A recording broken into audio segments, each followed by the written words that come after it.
Hey, hi.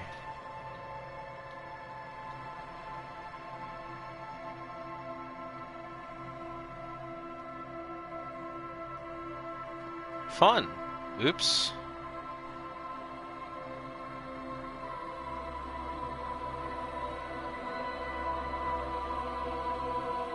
Oh, that's nice. You can get rid of the whole thing. How kind of them to just let you take a screen grab of one of the coolest title screens ever. Very nice of them. Anyway.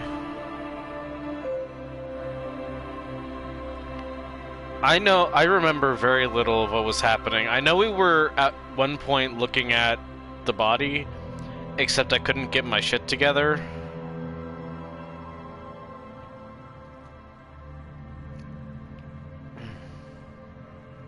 Not sure how well getting shit together will work this time. But I do know that we are kind of stuck, because I jumped. Kind of went and jumped.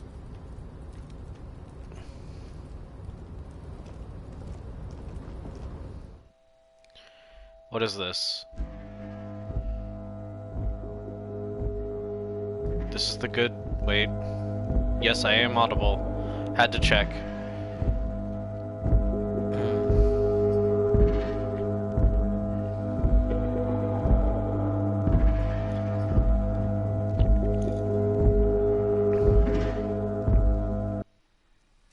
Okay, no, this is the thing. On second glance, someone has forgotten to properly close one of the drawers. It's unfortunate for the Union to just leave their paperwork lying around like this. Let's see what's inside, he thinks.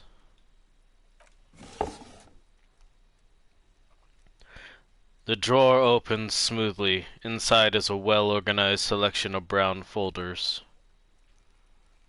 Hundreds of documents containing logistical data. Two kinds of transactions stand out. Materials coming into Revachol from the outside world, from Mundi, Grad, and Ilmara. And the same materials being handed over to companies inside Revachol. Cowron, Coal City, La Delta, and Jamrock are listed among the many districts where the imports are being sold. Anything interesting?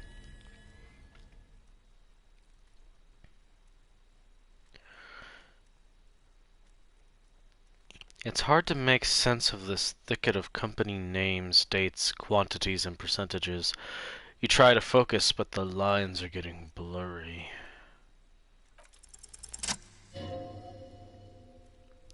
Whatever's hidden here is hidden well. Sorry. Concentration isn't enough. Only a trained accountant with a background in logistics would be able to really make sense of it. However, there is a little handwritten note stuck on the side of the drawer. It appears to be a to-do list written in large, uneven capital letters. Remember, Leo. Everard shoes. Special whirling borscht. Water Everard's plants. Sweep office floor. More banners. All items on the list have been crossed out, and the note itself is crumpled. Look, Kim. A to-do note with a list of errands for Everard. Everard Clare, probably. The head of Debardaire's Union. The head of the Debardaire's Union. It's French. I probably shouldn't be pronouncing the S there. Or half of those letters. Anyway. One of his aides must have left it. Nothing incriminating here. The special borscht seems a bit odd in the list.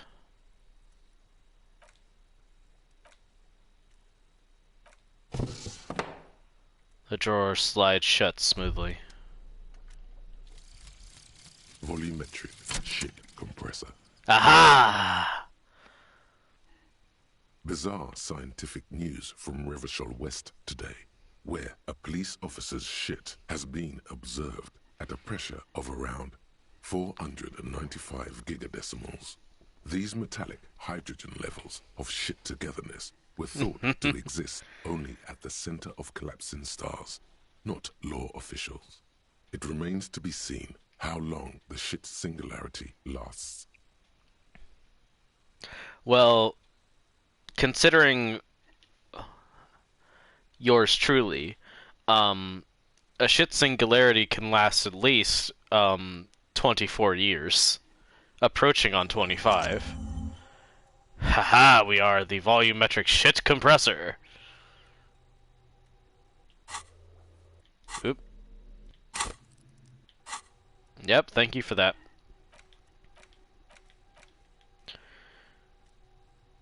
So...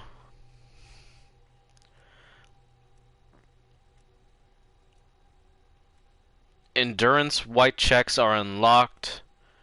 Learning cap for endurance raised to 4.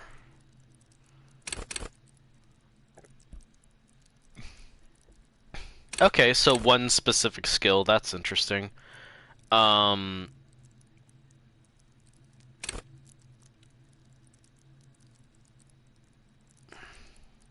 this is also, it'll also end up being kind of our health. So that's good to know. Unclear how much we're gonna need that.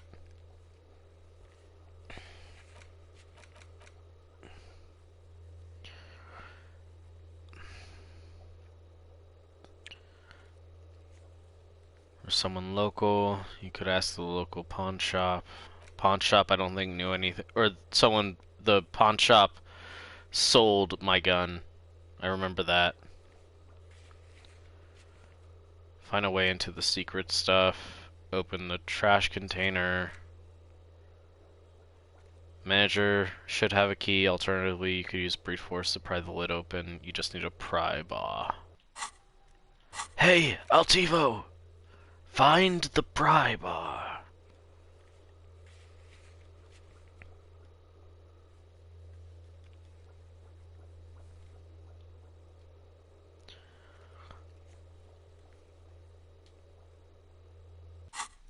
Okay. We're in a little bit of a tricky situation in so much as I still am not certain how to get out of this area. We are still, for all intents and purposes, stuck on the roof. We can go in here and a couple of other places. I'm pretty sure we are stuck on the roof, though.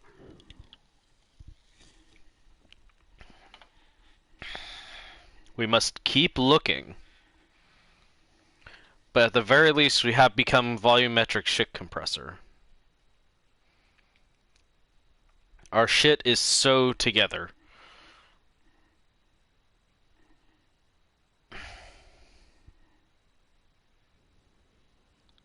God,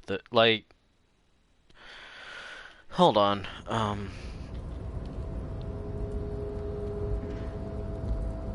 Illustrator, Disco, Elysium.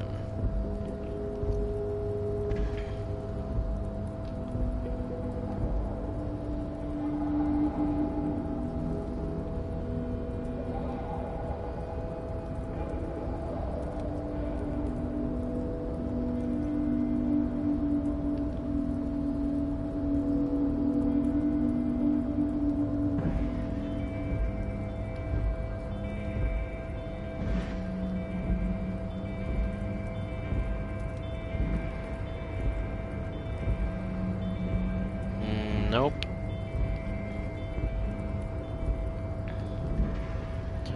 Excuse me, folks. I'm actively going through the magical world of the internet and trying to find who some of the devs were, because I would love to know who illustrated like all of this, all of the backgrounds and stuff, because truly it is beautiful, but I guess not enough to figure it out.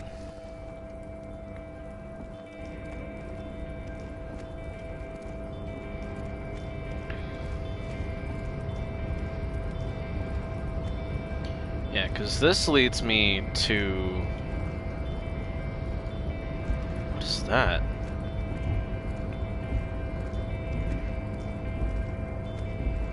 I selected it, so it's leading me somewhere? But that's on the roof where I kind of want it to be. Is this gonna...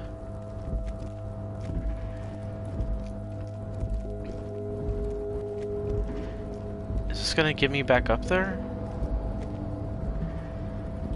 No. It just took me all the way over here. That's not it. So there's that door.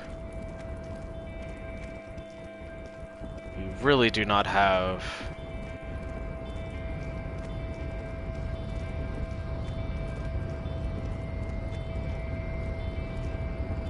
What's this?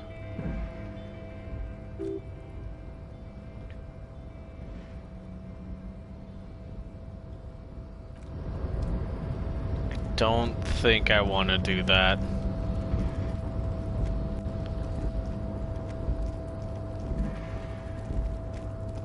Personally, what I would like to do is just get back onto the ground floor here, instead of taking way too much time in a single day.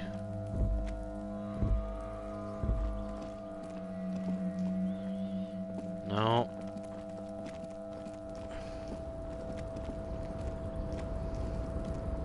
I mean, we found some interesting stuff. I'm just worried because I have no way of getting down.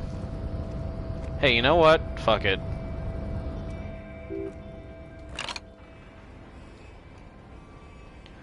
With a loud grind, the crane shifts overhead, moving a massive metal container through the air.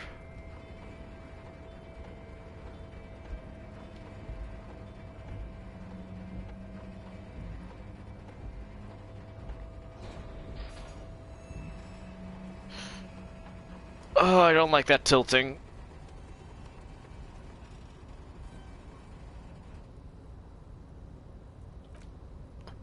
And with a surprisingly quiet thunk, the crane places the container down. The harbor sleeps as the strike rages in the distance. The crane can rest again now that its purpose has been fulfilled.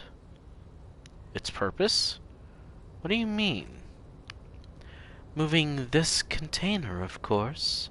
For this purpose it was built, for this purpose it has acted, and now it will rest. I can't see how that was worth the ruckus. He looks at the crate. Except for seeing the crate in action, which, I admit, was satisfying. I'm really not doing good on Kim's voice here. I haven't heard him speak very lately. Huh? What? No, not Kim. Yes? No, no. Sorry, Kim. There was something... No! There was something important. The shipyard ahead is oddly quiet. The great machines are sleeping. Speaker tower is silent. There is no work to organize the yard below. Industrial-sized thermos. Smells like burnt coffee.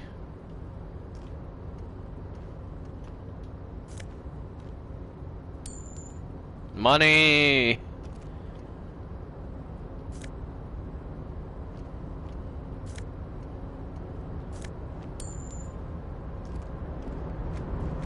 I don't care if I'm stealing. Banner sags under the weight of rain and snow.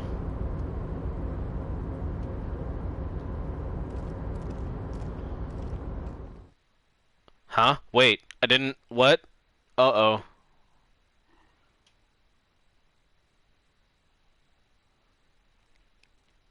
fear that I accidentally went into a different.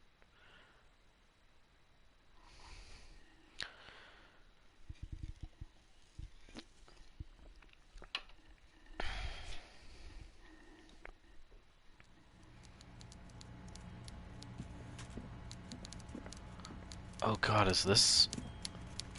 Oh my god, that's Everart.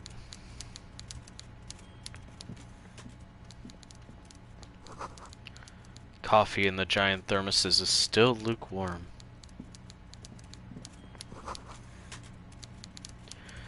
A stair made of pallets leading up. Oh no, I'm not sure if I'm ready for Everart just yet. I'm not sure if I'm ready to have to deal with Everart and his whole thing. At least we know exactly where he is now. But we are still stuck on our roof.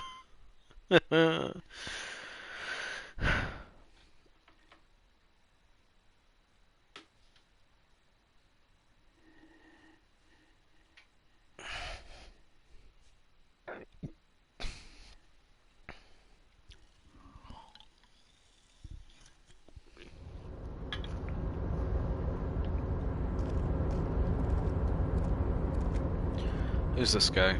Container, container, I'll turn you nice and red. Container, Container, put the logos on. Easy, Leo. The lyrics to this container song are being made up as he goes along. The accent is so thick it's impossible not to notice he's Ubi. From the vanishing peninsula of Ubisunt on Mundi. Container, used to be Wild Pines. Container, now belongs to Everard. The tiny man is so engaged in his work he doesn't notice you. Hey there! Everard, he looks after everyone. Huh? Well, hey there. How can I help you, mister? The look in his deep blue eyes is as sincere as you've ever seen. Kind of makes you feel like an asshole for no apparent I reason. see you are not a union man, mister. Did you get lost? You're not one of them scabs, are you? A shadow passes over his face. No, of course not. I mean, I don't personally mind. Folks is just folks, you know, and folks gotta eat. He doesn't seem to be waiting for you to answer. Plus, some of the other guys don't look too kindly on the scabbing kind, if you know what I mean, mister.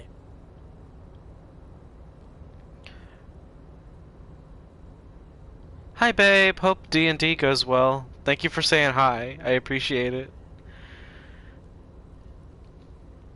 I'm gonna have a celebratory sip of water because my boyfriend said hi to me.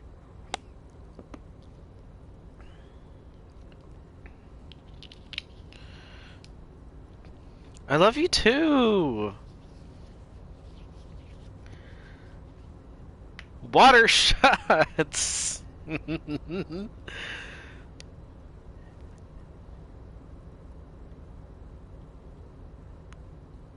What are you doing with the containers? Oh, I'm just making some covers for them containers here. Yes, I am. So it's easy for the crane operators to spot them. He waves at the containers towering behind him.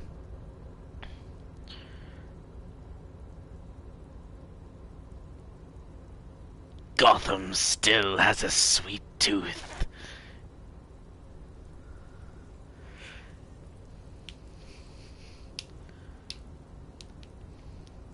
Friends, bros, buddies, amigos.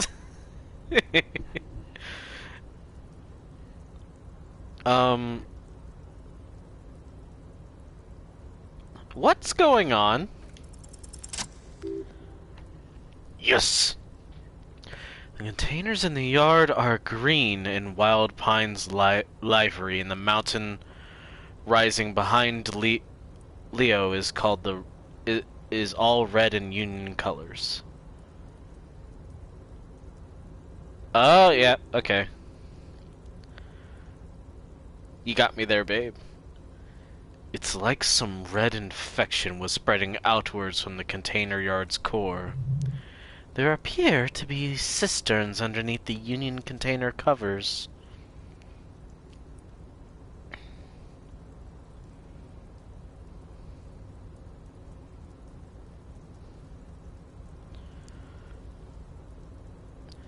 This looks to be a massive redecorating operation, Kim.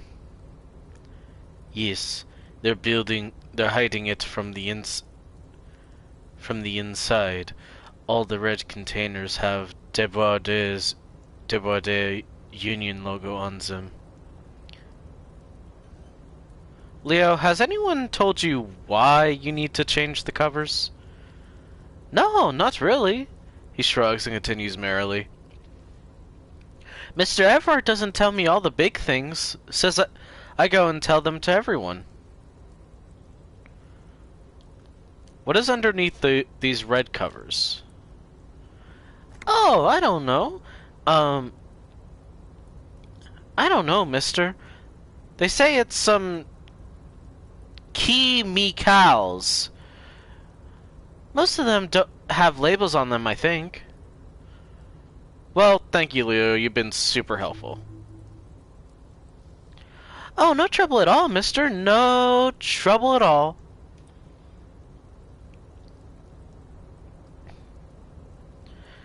Where is everyone? The harbor's empty. Oh, most of the guys are down at the gates, keeping the scabs from coming in. He leans in with a confidential look. We're on a strike. The whole union is. You don't have to work when you're on strike. We haven't worked for 2 months now. So, no one is working. Not everyone is down there, of course. Mr. Everett is in his office where he always is, and Jean-Luc is guarding the gates. He pauses to think. But Titan and his boys got into some drunken trouble, and Everard sent them on a nice vacation for a week or so. He stops, but seems eager to tell you more. What kind of trouble did this Titus and his friends get into? Oh, I'm not really supposed to talk about that. That's union business.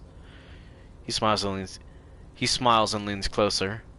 Him and his boys stirred up something in town. Probably drank too much and got into a fight or something.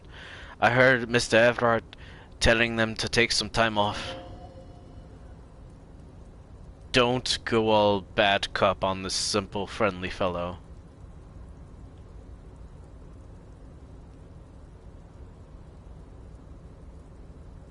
Really? Did they kill someone? No, I don't think they killed anyone. The little guy shies away from you. Damn it, I went bad cop on accident. Let's better talk about something else. Titus and his boys do good work. I don't want to get them in trouble over a little drinking. He probably doesn't know anything anyway. Who in their right mind would tell him?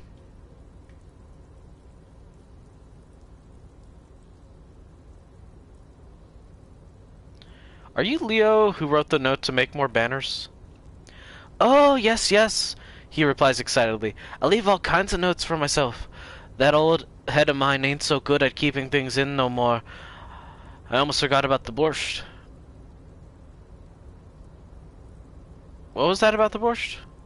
Oh, yes, I've been taking special whirling borscht to the men every day since the strike started. The little guy chuckles merrily. It's very, very good. Makes a man feel so warm and happy. He shakes his head with a wide smile. I feel like I could take on Mr. Renaudin's boar dogs every time the lunch is done.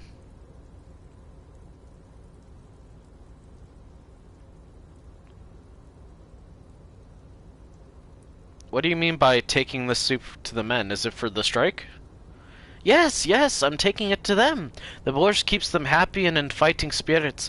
Makes you all warm inside. They brew it in the whirling in rags.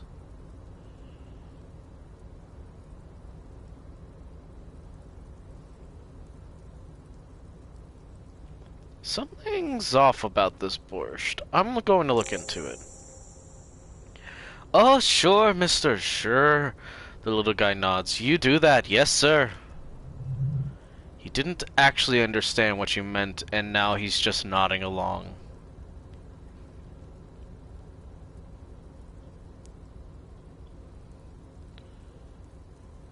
What's in that container over there? Oh, that one! He looks at the container. That should be empty as far as I know. Lots of containers here have nothing in them. They're just waiting to be loaded up. So I'm looking for the leader of the dock workers union. Okay, bye, babe.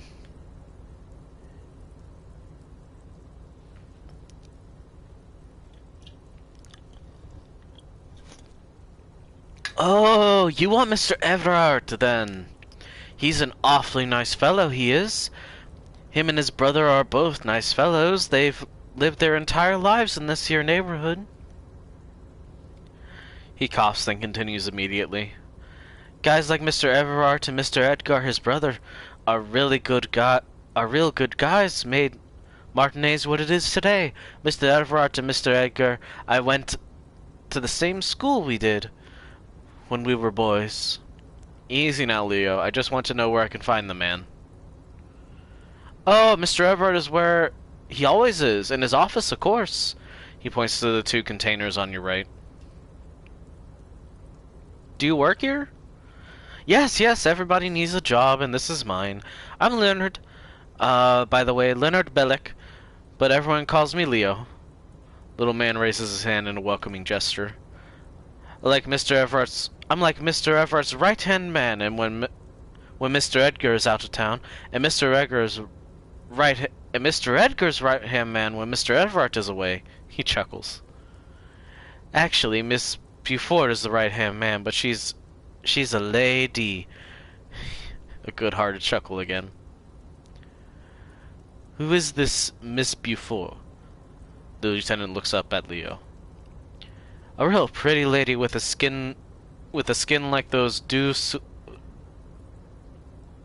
I don't know how to pronounce those candy bars my missus likes so much. Them are real nice to.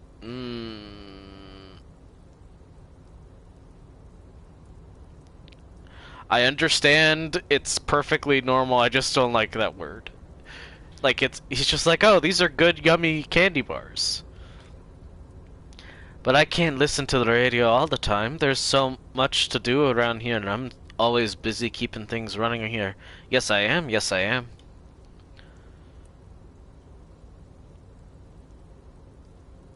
Hold on, who's this Miss Beaufort you mentioned? Oh, Lizzie? She's a real sharp tool. Mr. Everard put her through some fancy school and everything east of the river. 4 years she was gone, and when she came back she was all lawyerly. He respects that word. That's obvious. But she's a real nice girl. Grew up in this here neighborhood. Knows everybody and gets along with everyone. Real pillar of the community one day, I'm sure. For a fraction of a second, there's sadness in his eyes. He goes on. If me missus and me was to have a child, I'd be real happy if she turned out like her. But she can't have kids. Dr. Lemaitre said so, and she knows about such things. Been a doctor for almost 50 years. 50 years she has. He sighs and falls silent, watching you meekly with his blue eyes. So Everard trained a lawyer named Miss Beaufort. Interesting. Hey, Leo, I think you're doing a great job.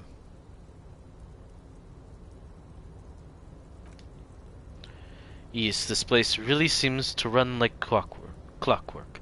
Keep it up, Leo. Lieutenant smiles at the little man. Well, thanks a lot. Coming from you, it means a lot, really. You didn't think it was possible, but the smile becomes even wider.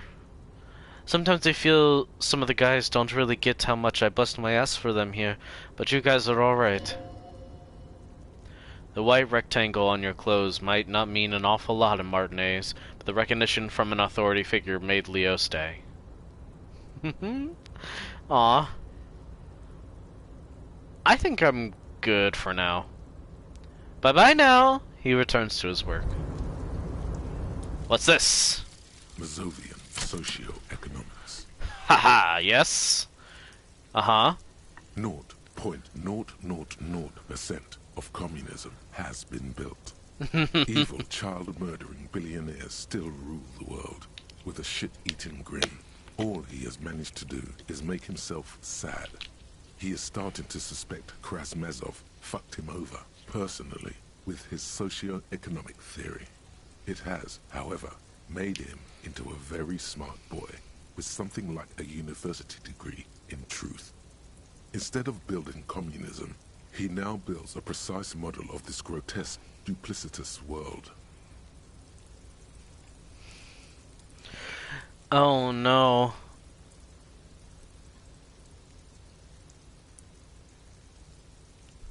Are those pluses? I'm not sure. Those look like minuses. I think maybe this isn't a good one.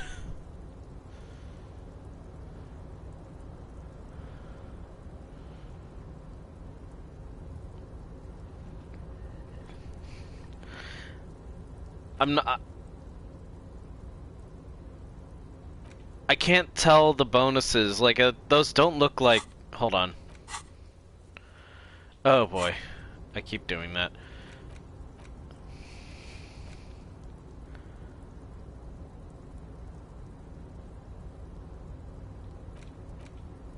Yeah, I get +2 empathy and -1 electrochemistry.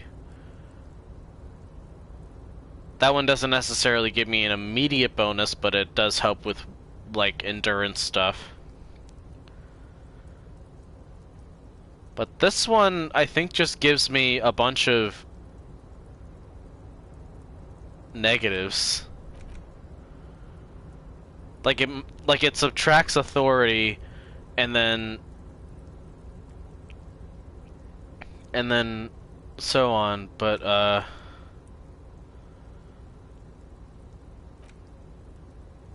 don't think I want this one. Can I No, I have to actively undo it. Great.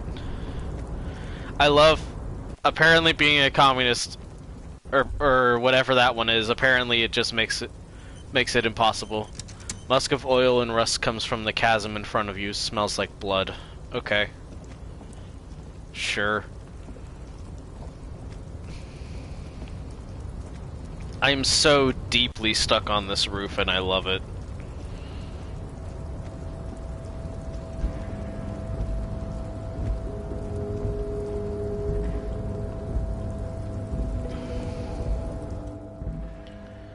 Before you stands a cargo container, just one of the many in the yard. Lieutenant, I think there's something special about this container. The lieutenant sighs. Is this like your thing with that wall again? Maybe? I can't tell. I think we should investigate further. You do? Because I don't. What? Why not? There are a million containers here. Why are you fixating on this one?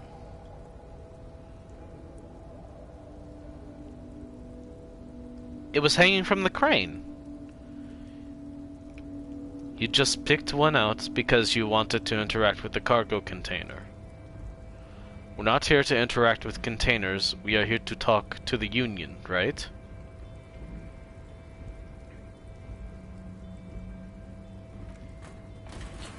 You attempt to turn the handle, but to no avail. The doors seem to be mechanically locked. To your left, the lieutenant considers your actions with some puzzlement. No reply. The knock produces a hollow ring of metal. Doesn't sound like there's anything inside the container. Nothing more to do here for now. Alright, well, we're here. I guess we might as well talk to the dude. I kind of wanted to continue looking at the body, but I guess if we're stuck, up on this roof. What's this?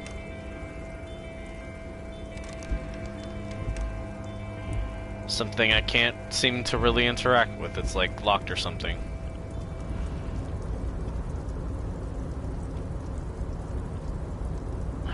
Okay, nothing really here.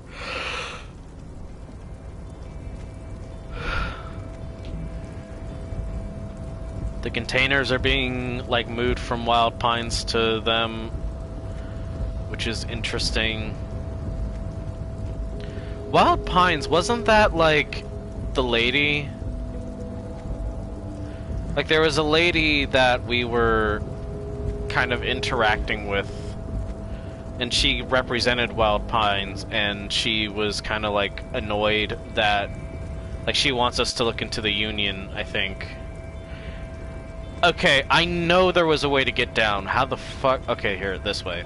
This right here. Here we go. God, I am so very lost and so very not able to do anything.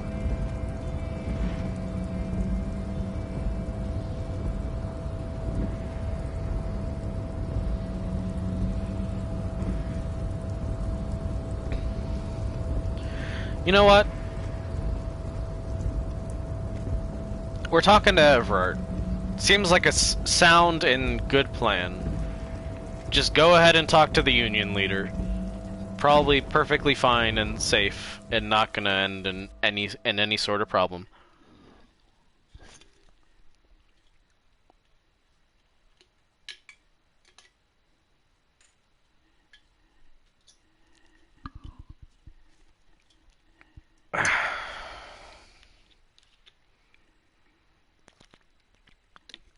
You can sleep after 2100. Sleeping heals all your health and morale. Nice!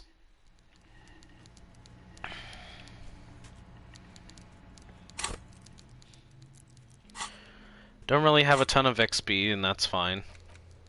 Special borscht. You need 20 real to pay for your room at the Whirling, or it will be locked after 2100. As long as you don't have a free place to stay, you have to do this every night. So...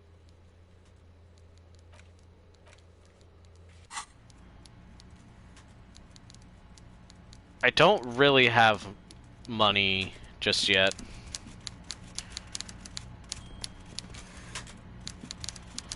Oh boy. A taxidermy fish that tells time.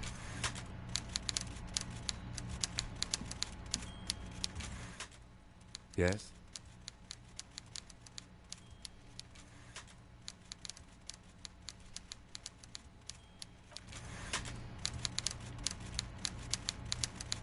Well, let's begin. Before you is a walrus of a man, seated behind a large desk. He looks up from his work, not the least bit surprised to see you. With great effort, he straightens himself up in his chair, yet says nothing. He simply stares at you, with a mixture of expectation and impatience. Well bottled. Are you in charge of the dock workers? Welcome, Mr. Dubois, Mr. Kitsuragi. It's good of you two to stop by. Please, have a seat.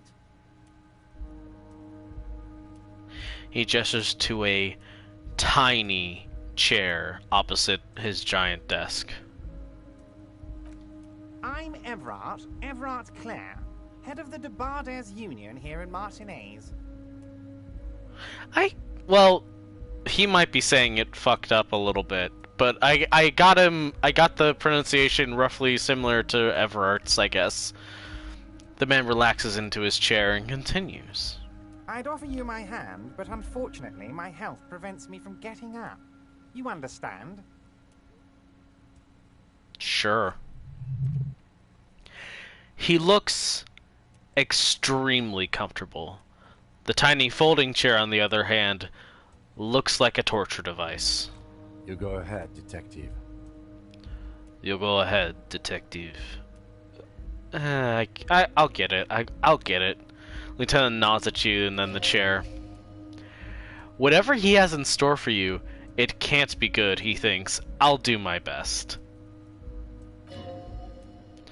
Forget about that. What is this Dubois stuff? You're getting some seriously bad vibes from that name.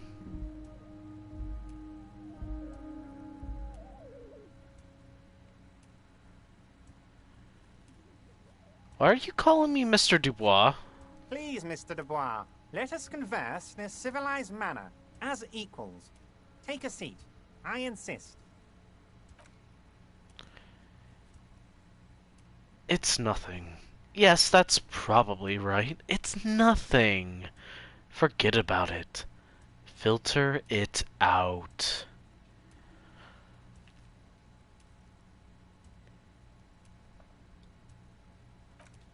Excellent, Mr. Dubois. I can see that you are a reasonable man, and reasonable men can be of great use to one another.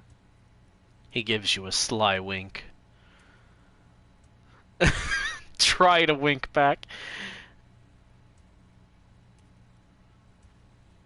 Sure. So tell me, how can the head of the Debarders Union help a Is that implying that representative of the Revachol Citizens we Militia can't today? we can't talk back, or we can't wink?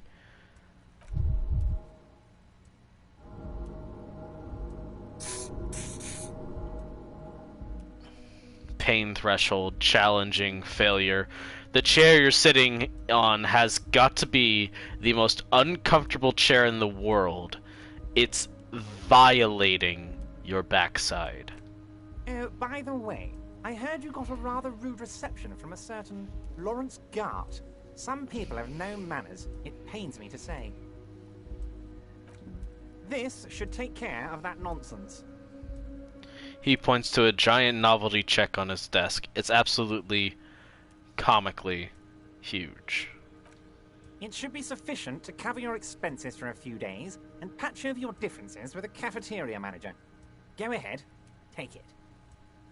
He points at it again.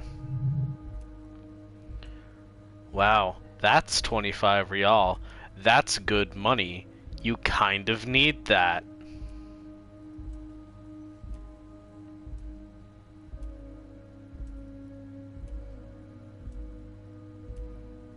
Wait, you know Gart? Yes, I know Lawrence. He's a real character. No union man in him. A real piece of work, that boy is. With a grin, he points to the check again. It's like you're on a game show. At least don't thank him for it.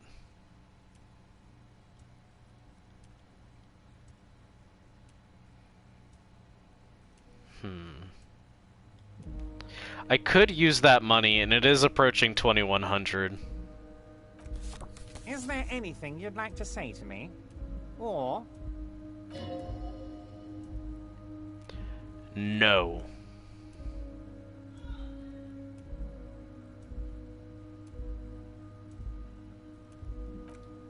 Cool? I wouldn't go that far. I'm sure there are cooler things than delivering a comically oversized novelty check to a cafeteria manager.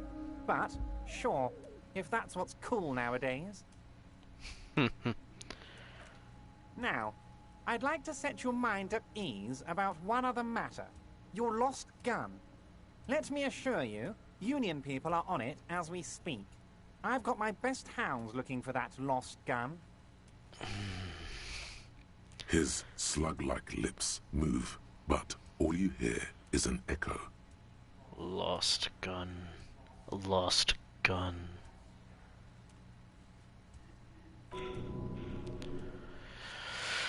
Oh boy, we are not feeling great. The world is swallowed by the black hole of fear. Only two words escape its gravitational pull. Lost and gun. When he said don't worry, he actually meant be very worried.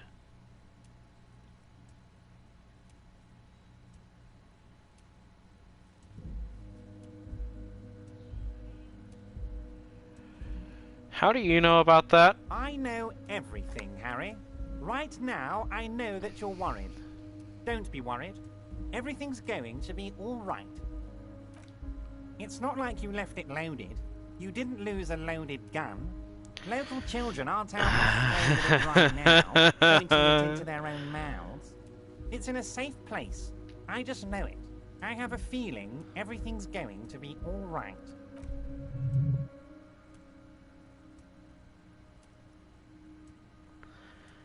It was loaded. There were 2 bullets in it. You always keep at least 2 barrels loaded. Kim? Officer, we will deal with this later. We don't need Mr. Clare's help with this. I wouldn't be so sure about that. Oh, good. The chair is killing me, and I did take the novelty check, so I am going to probably panic. Let's see. God, you're sweating. Your knee is jerking. You're about to cry, aren't you? You're about to cry because you lost your gun and those children are going to shoot themselves with it.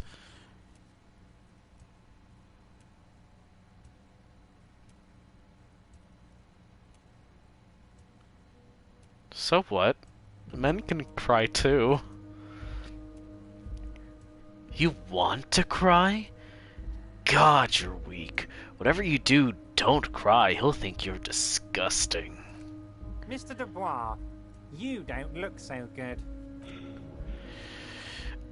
Oh no! What is this Mr. Dubois he keeps repeating? What is he trying to pull here? You need to cool the fuck down. You need to chill. Mr. Dubois! Mr. Dubois! Harry!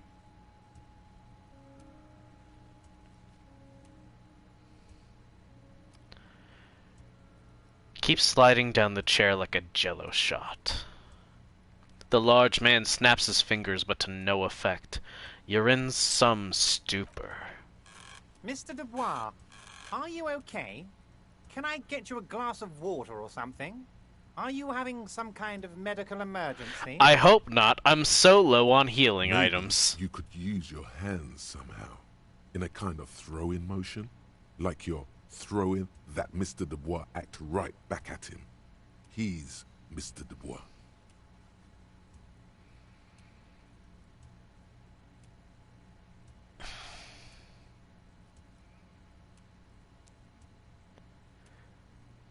Actually, this chair is uncomfortable. I could use a glass of water. What an odd demonstration of... you got me, Harry. I don't even know what. As entertaining as it was, I'm afraid we're wasting our time. And I'm an extremely busy man, as I'm sure you are too. Okay, enough. We are here to ask you some questions pertaining to a murder investigation. Quick, here's your window.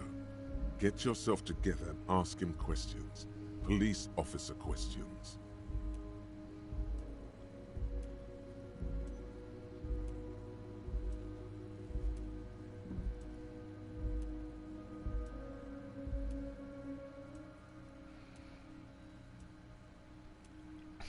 Oh, there are so many ways to not do this well.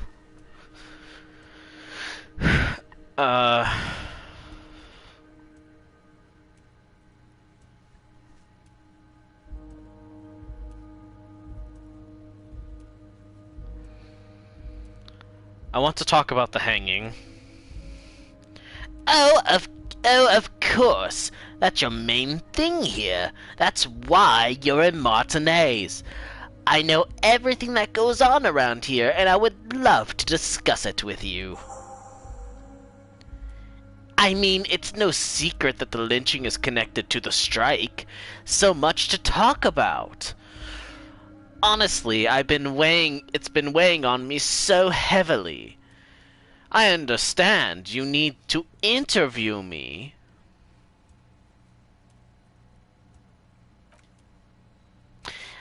But there's a thing that's been keeping me up at night.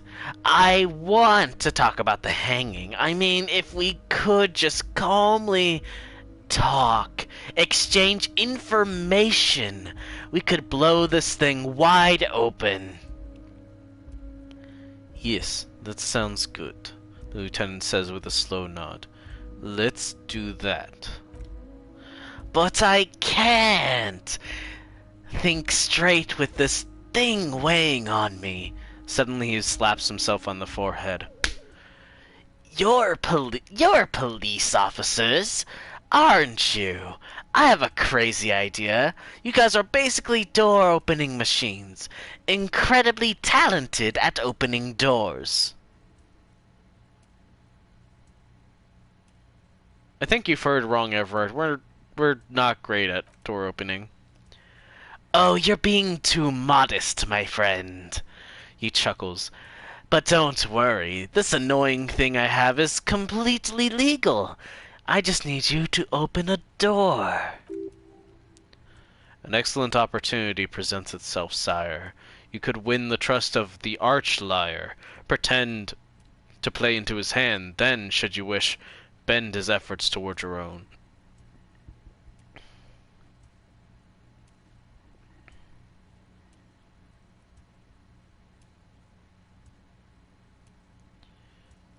I bet you don't even know anything about the hanging.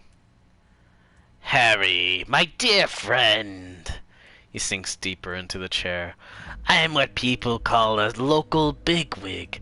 I know everything that goes on in Martinez. Why don't you open it? Harry, I'm a very busy man, and more importantly, I don't have that extraordinary physique you do. He slams his fists together.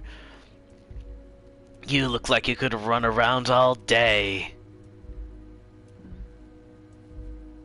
You want to send a message that the police are working for you. I repeat, I'm a very, very busy man, Mr. Kitsuragi, and therefore I must occasionally enlist outside help. So what will it be, Harry?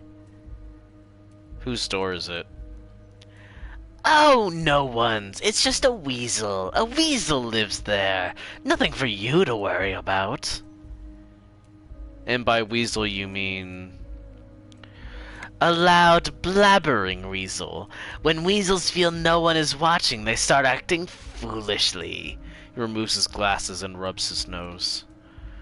Just go there, unlock the door, and leave it open. It's been such a burden on me, Harry. I just want this to be over so I can discuss business with you. He puts his glasses back on. Ah, damn it, fine. I'll look into it. We need to talk about that murder. Fantastic, my friend. Just let me know when it's done and we'll take care. And we can take care. Our friendship and we can take our friendship to the next level.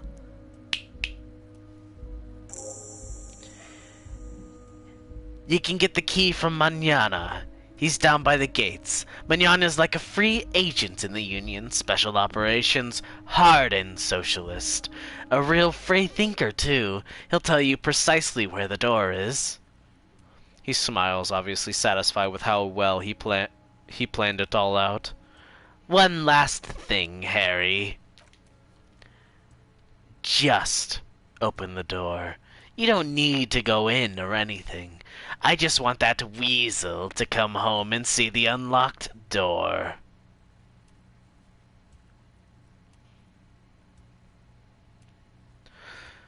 You called me Mr. Dubois. Why? Of course. Let us dispatch with the formalities. You call me Everart. I call you Harry. So that's really my name. My God, so it's true. I didn't want to believe it, but you are a fantastic science fiction amnesiac cop, aren't you? He shrugs with an amazed expression. What are the odds of that? I think the odds of that, he looks at you, are very low. It might be a good idea to hide your confusion.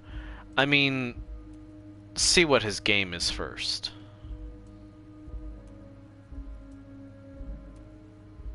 My memory's fine. I'm just testing you. So good to hear that, Harry. Apparently my sources were wrong. He pats the brown folder in front of him. However, did you have a spot of memory? If you did have a spot of memory trouble, I could help you out with my big fat folder. Words flow like a river of honey from his lips. I guess word has already reached him. No matter, no harm done. It's just a brown folder. You can't make out what's written on it. Are you trying to tell me you've gotten hold of some of our documents? The lieutenant inspects Everett over his spectacles. Mr. Kitsuragi, would you mind? His eyes never leave yours. Me and Harry are talking about his lost identity right now. Don't just jump to the folder. That's not smart. Shows you're on edge. Do some probing first.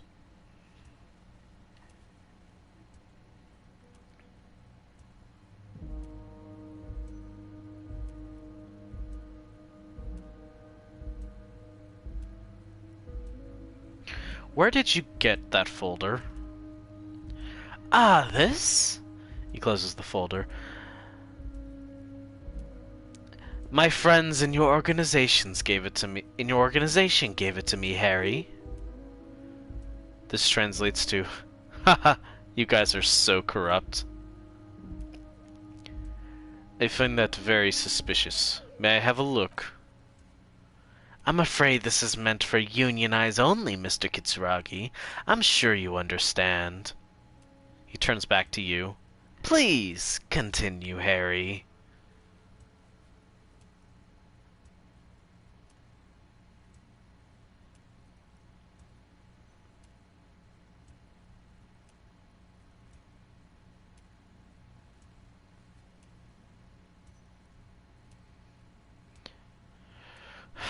Let's get this straight. What's my full name? It's Harry. Harry Dubois. Okay, I can work with that. And I can work with you, Harry. He raises his index finger. Now what else can I do for you?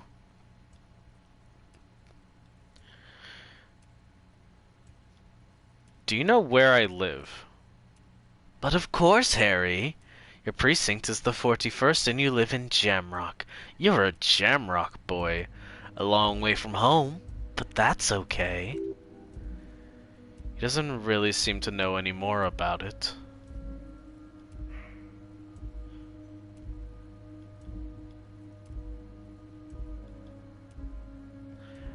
Have another look. As you look at the folder, Everard covers it with his hand and pets it. He's hiding it from you because it's not a real RCM folder. It's just another one of those brown folders you saw in the file cabinet. Everard, that's not an RCM folder. Okay, Harry, you got me. This is from the Census Bureau, not the RCM. Those Census Bureau people are absolutely corrupt. You should do something about them. You got the name from the Census Bureau and everything else from your actions here in Martinez. Yes, Mr. Kitsuragi, from the Census Bureau, like I said. He looks annoyed. Now I'm actually a very busy man, so is there anything else I can do for you, Harry? That means he doesn't really know anything about you. A pity. The mystery of you will have to remain a mystery for the time being. So the Census Bureau says my name is Harry Dubois. Yes, that's what I said. Try to keep up, okay? Let's move on.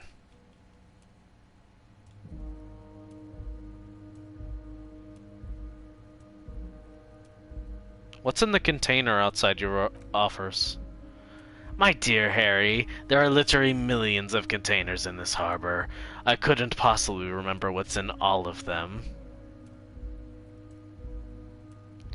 There's something special about it. It was attached to the convulsant crane. Harry, you smooth-talking son of a bitch, he says with his fondest of smiles.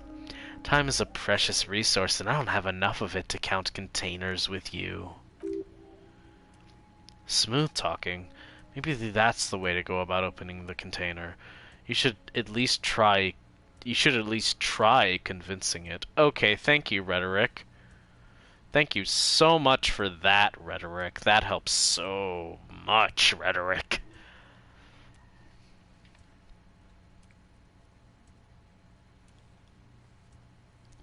I'm tempted to tell him about Joyce.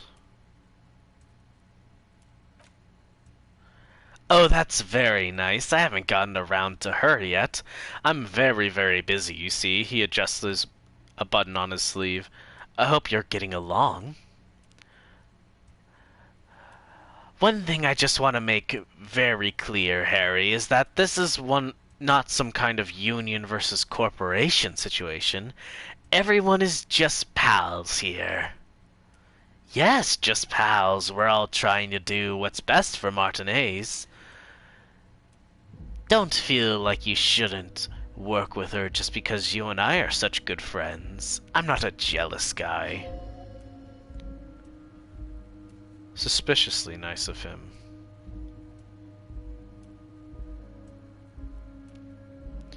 What happened to the previous negotiator, Mr. Gaumont?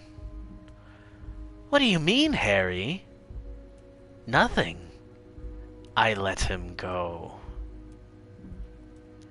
He made concessions for the company in previous negotiations. Why would you let an ally like that go?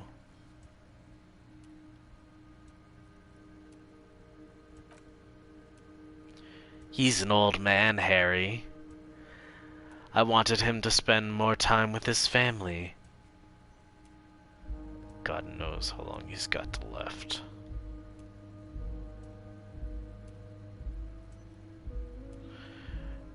Did he? Harry! I have little people in my organization. I would never call someone a midget. What is this? Honestly, you're beginning to think... What? He smiles and changes his tone. I'm only kidding, Harry. You're not a midget. No one is. We're pals.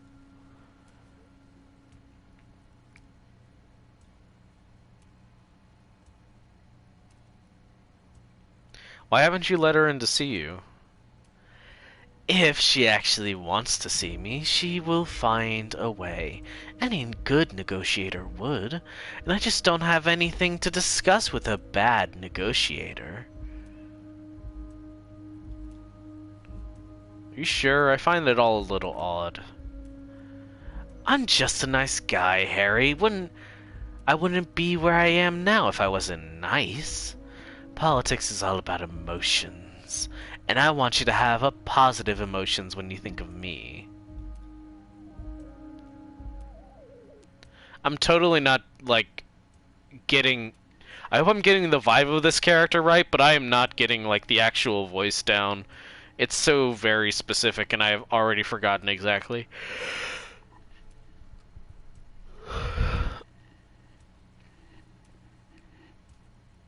Joyce said the previous union leader vanished under mysterious circumstances. Vanished? Harry, the woman left her casserole in the oven and wouldn't make it... and couldn't make it here in time for the voting.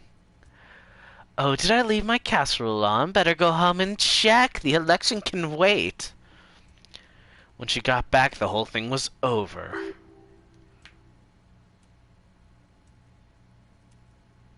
Funny, Joyce didn't mention any casserole.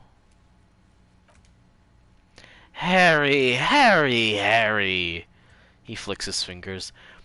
Do not fixate on this little matter. Maybe it was rabbit stew, or a hairdryer, or an iron. The point is, her heart wasn't in it. Mine was. If it's spilled blood you're looking for, then there certainly isn't any in his expression or demeanor now. Okay, let's talk about something else. Of course, Harry. Let me just assure you one more time. It's perfectly okay to share anything we discuss here with this Joyce. This is a completely transparent organization. I have no interest in what she is doing, but I myself have nothing to hide. Your business is your business, and I respect your privacy. Just remember, none of this, he makes an all-encompassing gesture, is secret. Tell her about all of it. My brother's picture, my singing swordfish clock. Tell her how overweight I am and how I'm helping you find your lost gun. Tell her about everything. Everard doesn't mind. It is rather interesting to tell people things about each other, isn't it? It was nice telling him about her right now.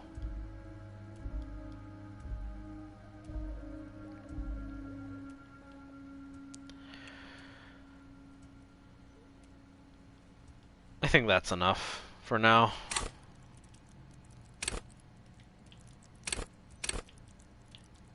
Okay, yeah. Wait. He leans and reaches into his drawer and pulls out a plastic card. You need this to get in and out through the gate. Thanks. I was wondering how I was supposed to get out. Great. Wouldn't want to get stuck in here.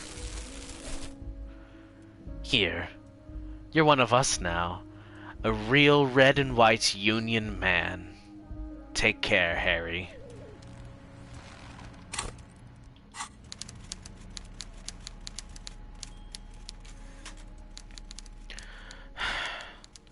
This 20 by 50 centimeter check looks like it's meant to be handed over ceremoniously on a gala-like event. It supposedly exchanges 25 real at your local Fritta store. Below the number, a careful hand has written the words Constable's Rent. All of it. Note, worthless in a pawn shop.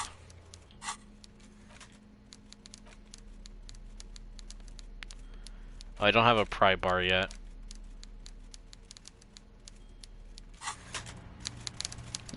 Alright, we did it, we talked to him. What's super fun is knowing exactly how not overpowered, but just we're so out of our element. We're an idiot cop with amnesia.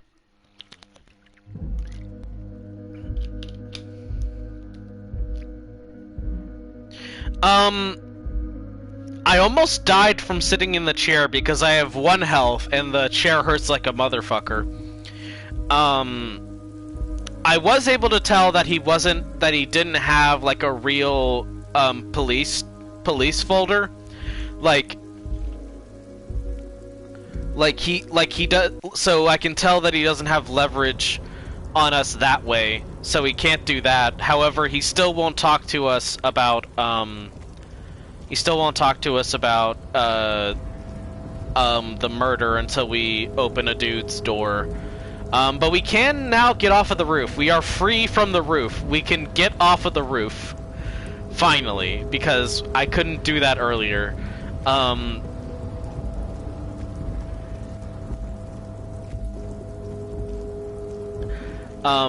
In general, I am super not great at his, I am not great when it comes to his, what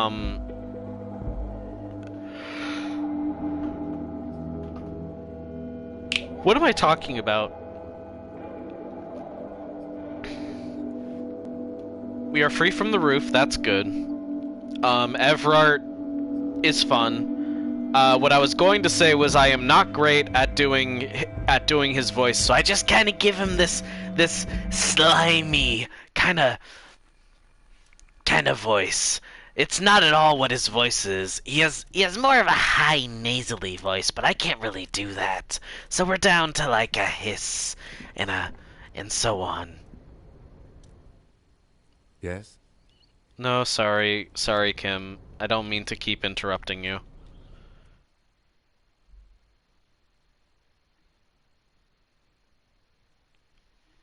Or I don't mean to keep talking to you. I love Kim. I don't mean to constantly chat with him. Most of my nail polish has fallen off, and that's fine, because I need to... Yeah, he is kind of surprisingly pathetic sounding. I really, truly cannot, like, recall fully his original voice, because I heard it very much, but I was trying to be like, okay, can I do this voice? Can I do it justice and, like, figure it out? Okay, so we are now free. We can go down here. Who's this guy? Scab? Asks the man with jolly eyes, tilting his head. You're hazy on the notion of a scab. Smells like politics, though. Maybe it's not something to do with... It's got something to do with the flask he reaches for from time to time. I'm not a scab, I'm a cop. I was just messing with you. No one's ever seen a cop scab. I'm not sure that's true, but this does have an alternate history, I suppose. Imagine, you cops going on a strike, but then another cop comes in and says, let us cop for less money. He chuckles, then realizes. Speaking of, what brings the RCM here? To the Wild North? Come to see the strife?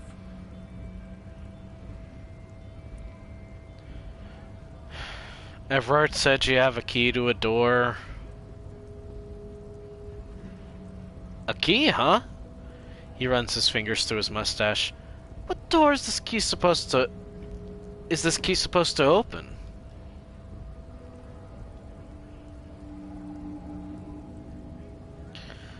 I don't know, some whistleblowers, I think. Oh, say no more, I got you. He taps the side of his nose with a little wink. I got that key right here. And let me tell you, it's mighty good of you to help us out during the strike. Working class solidarity, as they say. God damn it, trying to voice Everard. That's not a good voice for Everard. I need to think of something else because holy fuck, my throat.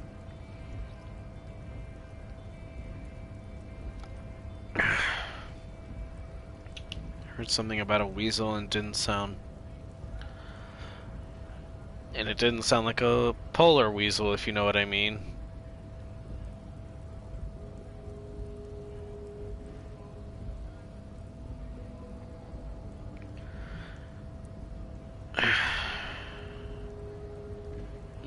I'm opening this door. I'm not opening this door for myself. I'm working it for all working men. All working boys! A new musical! I knew this man was a commie. He smiles, tilting his head. It's a good thing you're doing. And it's a good thing you're doing, too. Thanks. What we're looking for is a basement door behind the greenhouse. That's behind the whirling in rags. That's all I know. Our organization is what you call compartmentalized. Means we keep out of each other's business. Okay, but where did you get the key from?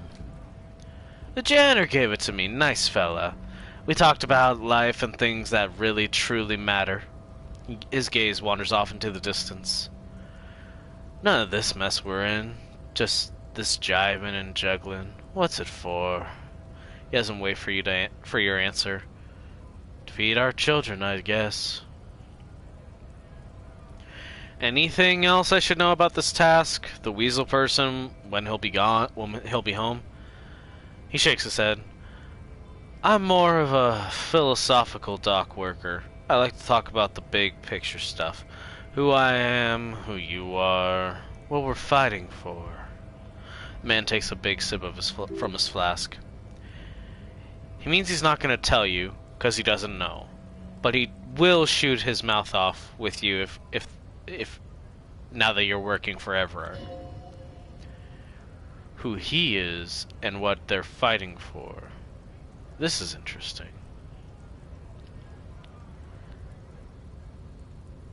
Why are you striking? We're negotiating our share. Your share? Aye. He seems pleased with himself.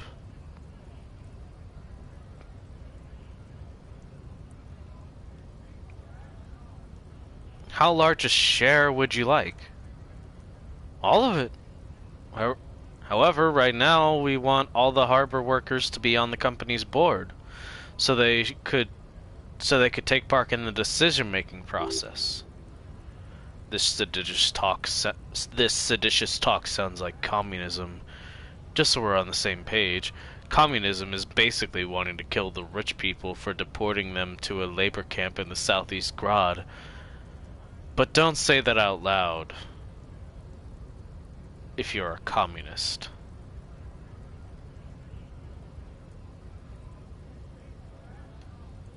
Bossman Everard, what can you tell me about him? I think it's best you make up your own mind now that you've met him.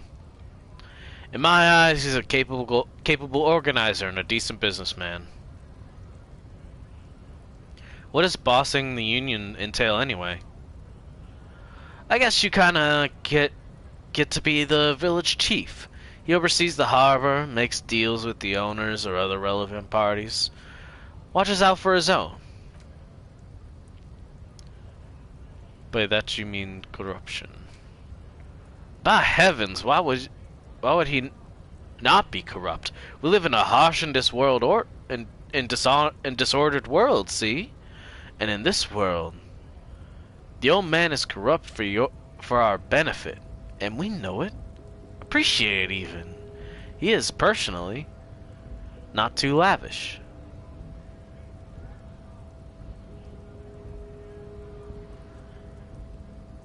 He's a buddy to the dudes, possibly.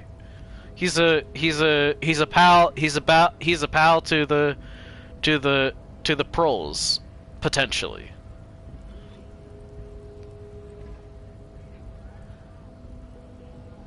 That seemed lavish to me.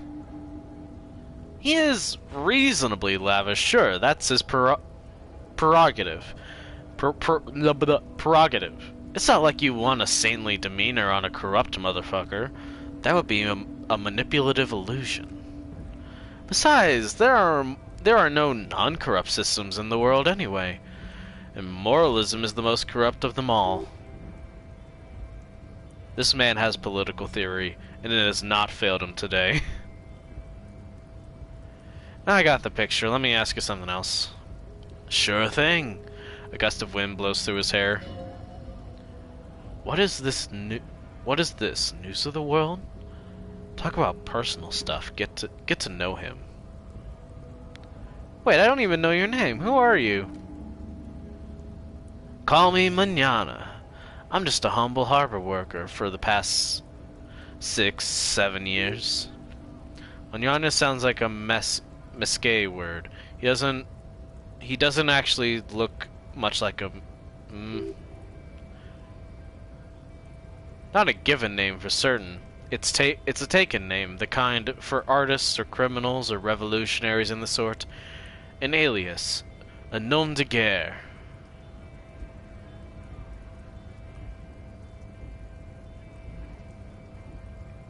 Well met, Manana. That's a sweet-ass name. A name worthy of the man who holds it, friend. Names are important. Hold on, have you had any other names? Plenty to go around. Don't get too greedy and try to swipe mine, though. He smiles merrily. You've got your own. So it's a nom de guerre?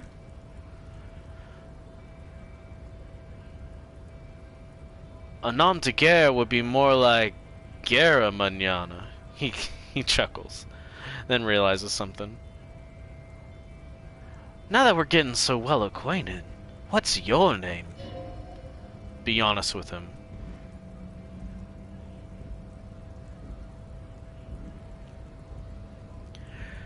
Okay, I think it might be Harry. Harry. It's cool, but I'm sure you could come up with something better.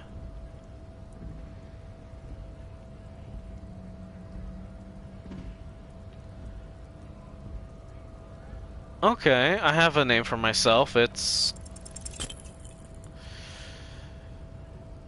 Your mind can only conjure up Hunk Handy, Fuck Waldez, Bosco. You might want to decide to keep quiet about these. Actually, I don't have a name. It can take time to come up with a good one for sure.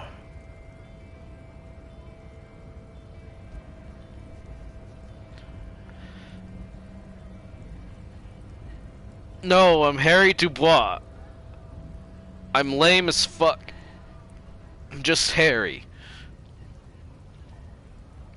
Any idea who killed the hangman? The mercenary, eh? Who could have killed him? That's indeed the question. Why even do such a thing? He shakes his head solemnly. Let's change the topic. Nice talk, gotta get moving.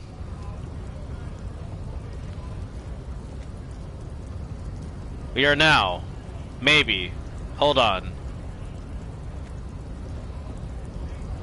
We are now, finally, back on the ground. It has taken us an hour and a half. We are finally...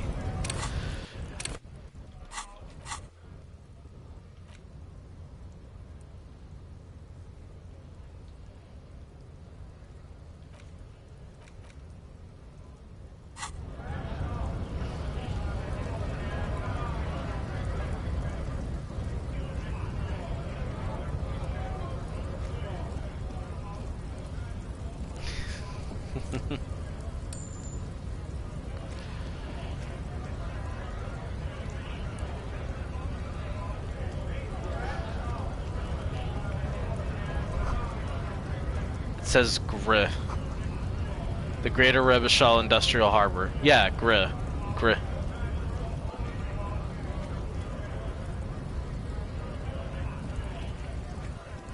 What's this? The lorries probably stored fuel here. Now they store booze. Hey, dude. Bastards! We have a right to work! The man yells towards the harbor gates. His voice is the loudest of the lot, and oddly screechy for a man his size. What is going on? Hold up and stay frosty, everyone. Cops are here. Oh boy. The broad-shouldered alpha male turns to you. He's a full head taller than everybody else here. You here to fuck with us? Beat the honest worker down. Yes! Ha! Couldn't handle us. Cause gives the workers strength, gives them power. We have a right to work! Besides, we're not that different. It helps if people see us talking, cops and strikebreakers together. Shows authorities are on our side. Builds confidence. What kind of cause are we talking about? Rights of people, rights of workers, to have gainful employment, to make a salary, and feed their families. Except when you're actively trying to break up a strike, which is what you're doing, wherein you are actively fucking with most workers. His manner of speaking is wooden, the tone of voice bland and uninspired, almost as if compiling replies from a set of learned phrases. Regardless, I have some questions for you. Maybe you should ask them the questions. Like, why we're not allowed to make a living here. He bellows to the gates. We have families to feed, you piece of shit. He points a finger at the man sitting on the railing. So do we, Scab. The manana hollers in return.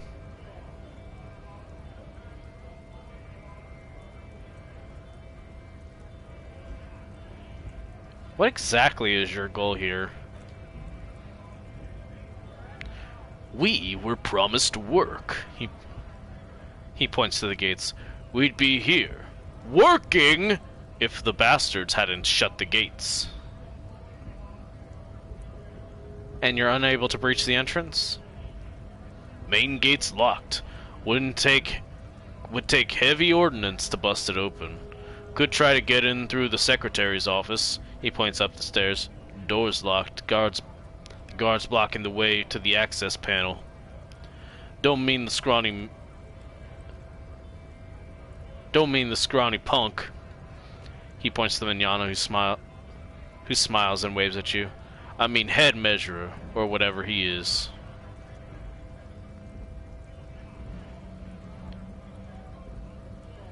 That's not quite the voice. I'll figure it out.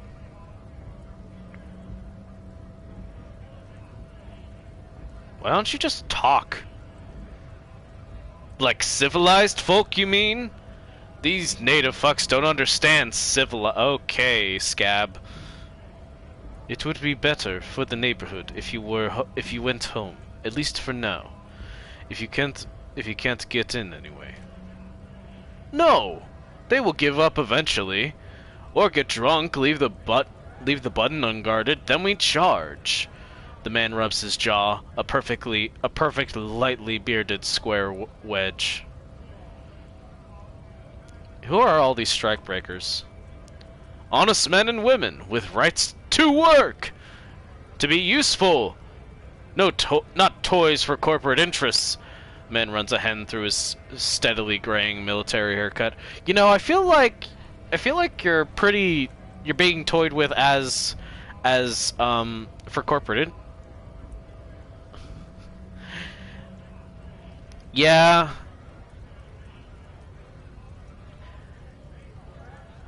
Head measurer is something. I've seen him, and I am deeply not wanting to get into talking to him, but that's another conversation. But yeah, like, there's some racists in this game. There's some people who just be racist. We came here to help the harbor run smoothly in a time of crisis. If union fucks don't want to work, they ought to let in those who do want to work. I have a question. The lieutenant looks him in the eye. Why do all these men follow your leadership? You think they follow me because I'm big and loud? No, they follow the rules of the market, the rules of the economy, because they were, he starts bellowing, given a job to do! Okay, man. Fuck that guy. What's this? Fritte.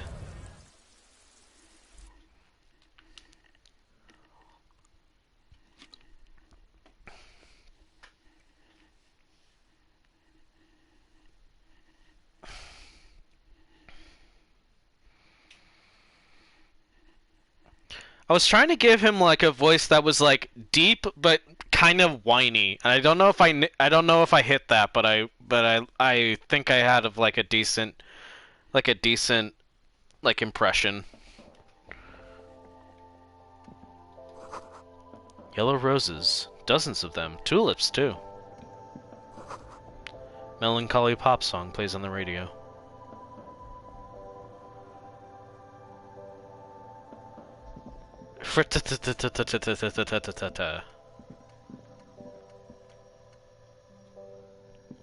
Oh yeah, I don't know how to pronounce anything. Oh my god, it does have 3 T's. What the fuck?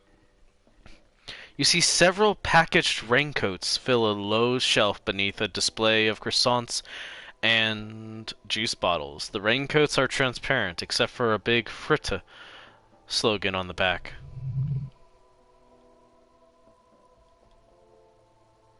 I don't want to steal a raincoat, nor do I want to buy a raincoat. Raincoat will be all of my money. What's that? Point to a raincoat.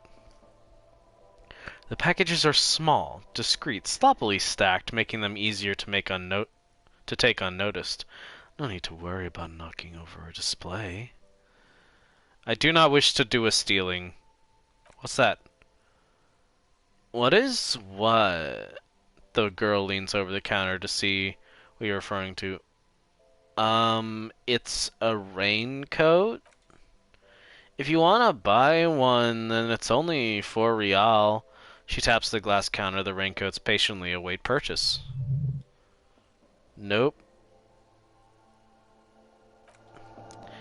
It's a board service. It's a board service worker.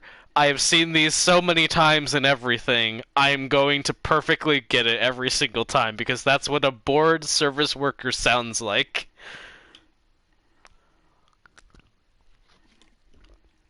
That is what it is.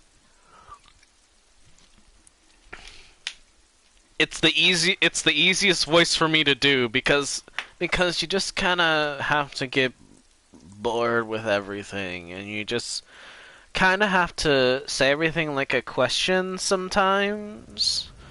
And you got it. It's just service worker voice. 3 T's. How idiomatic. Trash.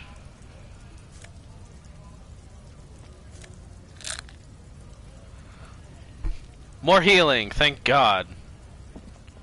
Welcome to Revachol. Welcome to Revachol.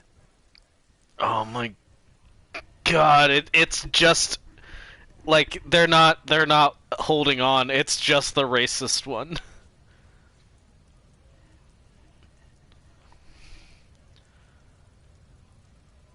Never mind, let's keep moving. Fuck that guy. Nope.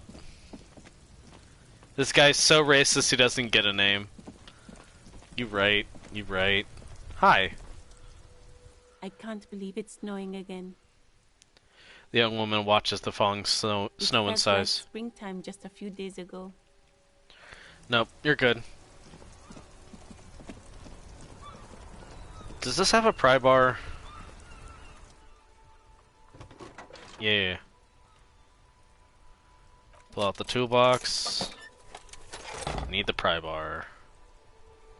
The pry bar feels nice and cold in your hand, heavier than you'd think. Useful for opening all sorts of doors and lids.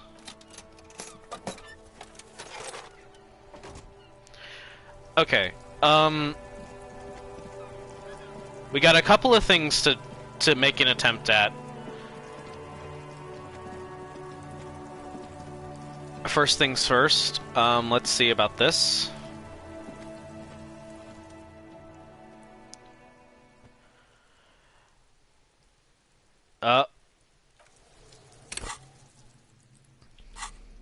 That's fun.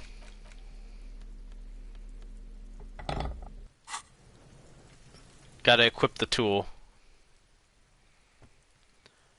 Ah, but it's still very low because I'm so deeply weak.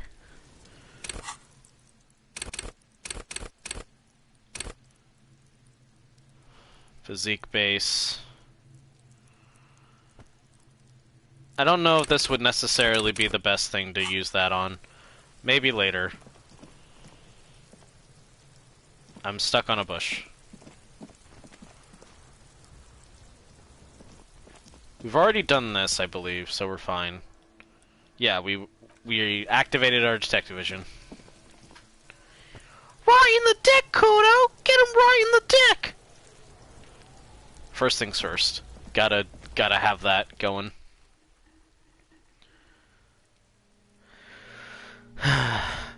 Our shit is compressed. We can do this. We can do this. Our shit is compressed. Yeah! As you breathe in, the odor comes over you. It's a spell of the mind telling you to run, and your stomach to wring itself empty. With your hands at your sides and your eyes squinting, you stand in it. Do they always do that? They do after 7 days, yes. We're deep in decomposition here. The man before you is naked, but for a pair of underpants and enameled boots. His skin is greenish, marbled with decaying veins and blotched by lividity. A fading web of tattoos covers his chest and shoulders. The cargo belt used to fashion him to the branch appears industrial in strength. Inspect the belt. The hangman's knot is pulled tight by the weight of the corpse below. Yellow, hard-edged polyester cuts into his neck. Above, a sliding buckle ties the belt to the branch. This is a steel-reinforced cargo lashing belt, big brother of the regular cargo belt. It's used for tying cargo under 6-rotor airships. Don't ask me how I know, but this is a lashing belt used for airlifting cargo. Airlifting? I thought it was used on lorries for strapping cargo to them. Apparently this is the reinforced kind for air transport. My brain cells tell me so.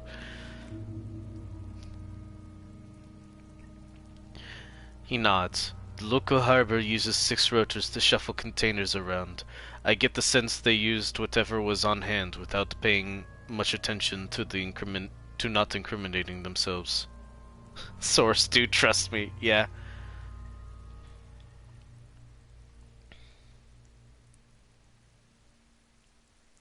We're assuming dock workers from the harbor did it? I'm still approaching this as a lynching, yes, motivated by the ongoing strike. He politely raises an eyebrow. You? No. You feel like it was something else, but what? I feel like it was something else. Yes. He covers his nose. It often is. This belt worries me. They sure wanted him to stay up there. The rope is reinforced with steel wiring. I was afraid it would be. He rises to inspect the noose.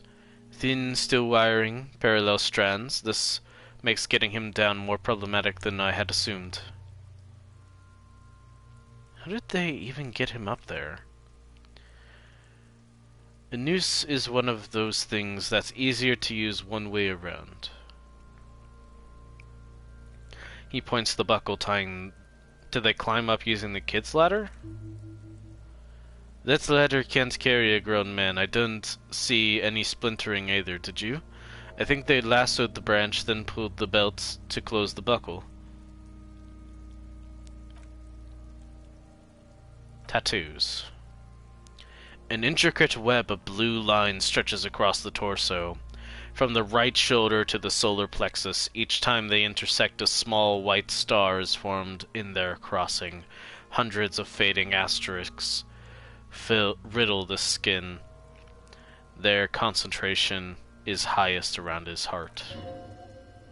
His corpse is marked by stars. What will mine be marked by? Alcohol and heartbreak. Is this a map of the night sky? A map of the stars. He turns to breathe before inspecting it closer. I do see some similarity to astronomical charts, great century Messenian maybe, but this seems more particular, customized somehow. As if someone left out most of the night sky, filtering it through personal choice. The principle of this filter remains unknown to you. The thought dissipates and you feel as though you were only half right. I'm missing something here. So am I. A sudden ringing fills the air as the lieutenant pulls down the zipper of his orange jacket. He wears a wide leather belt around his waist and a gun holster under his arm. He takes a thin piece of milled aluminum from his coat pocket and pulls it open. Sounds like a sword being unsheathed. A small lens appears. Some sort of camera. What's that? A Trigot Sunshine Mini. Trigot is the world's leading manufacturer in intercommunication devices, primarily projectors. The camera before you looks familiar somehow. Shit, Kuno! What the fuck is that? An instant color camera. He produces two metal-capped ampules and clicks them into place on the side of the apparatus. A thin slot shines there. This is the first time he openly acknowledges the kid's existence. I have only two ampules, so nobody move. I don't want to waste one. He points the camera to the corpse, peering into it, the lens needing adjustment. Then...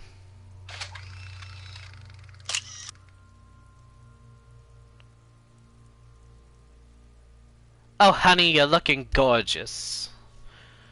Sorry. A sound, a shrill flash, followed by the breaking of a small ampule of glass. You see streams of color pour into the thick, glossy piece of paper rolling out.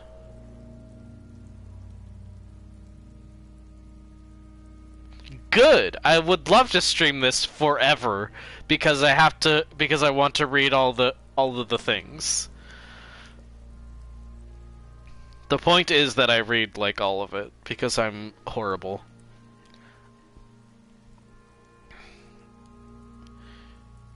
In case we need it, the lieutenant says and shakes the paper, letting it dry in the cool wind. On it, a color-perfect copy of the dead man's tattooed chest. Cool machine. Yes.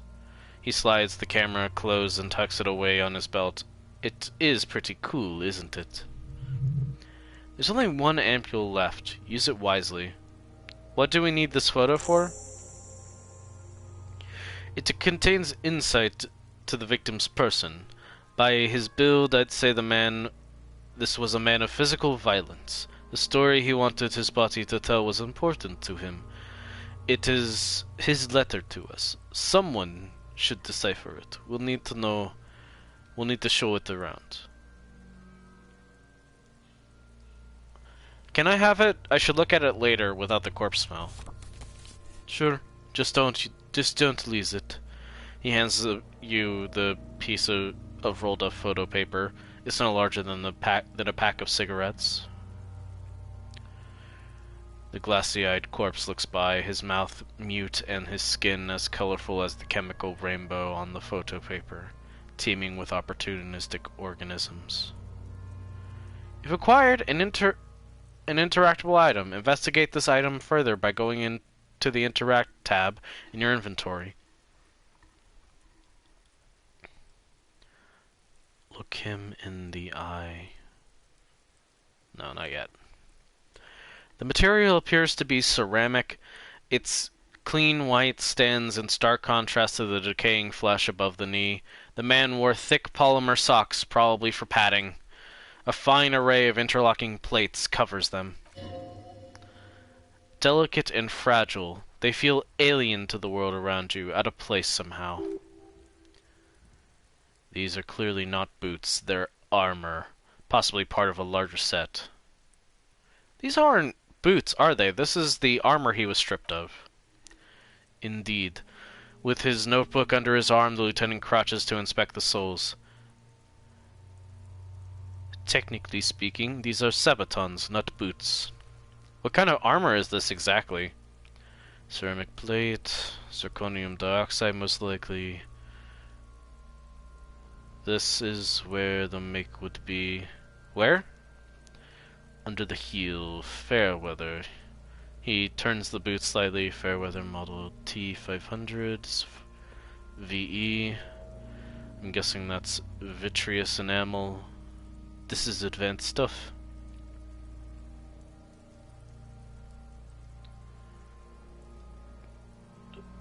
Where's the rest of it? Scavenged by the locals, maybe? He nods. Piece by piece. He's been out here for 7 days. It would be odd if they didn't. We should keep a lookout for these pieces. The armor could yield information. He nods toward Kuno. Maybe he'll know something. Understood.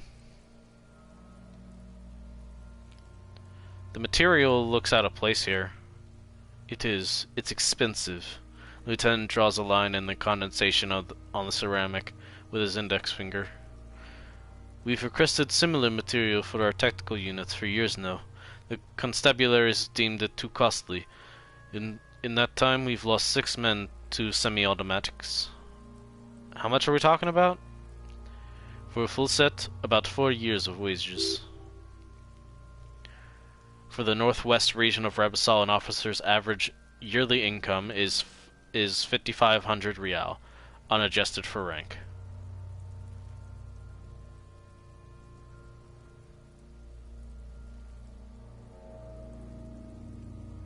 Wait, my yearly pay is 5,500 real?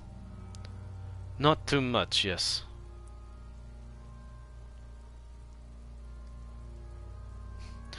I need to hustle more and hate less.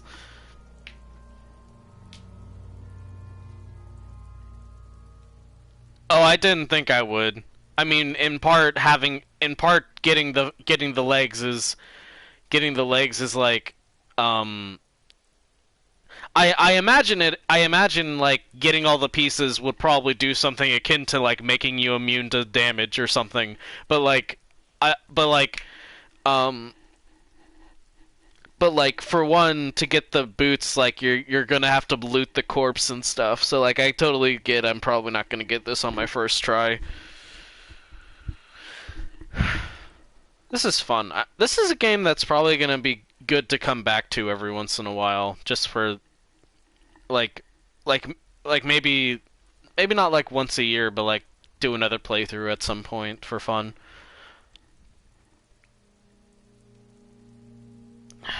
Sounds puny, no wonder pathetic. I need to hustle more and hate less.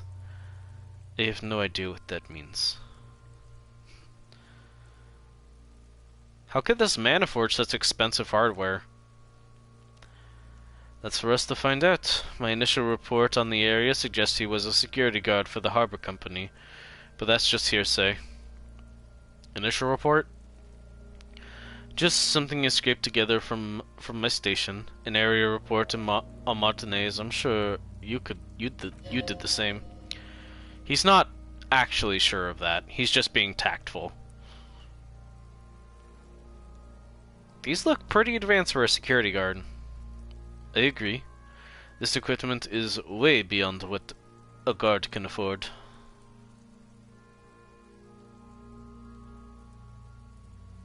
Pull the boot.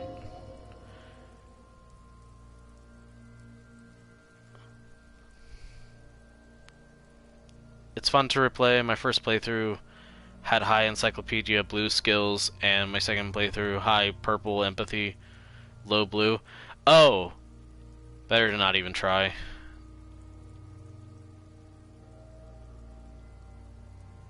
Back off and look at the corpse.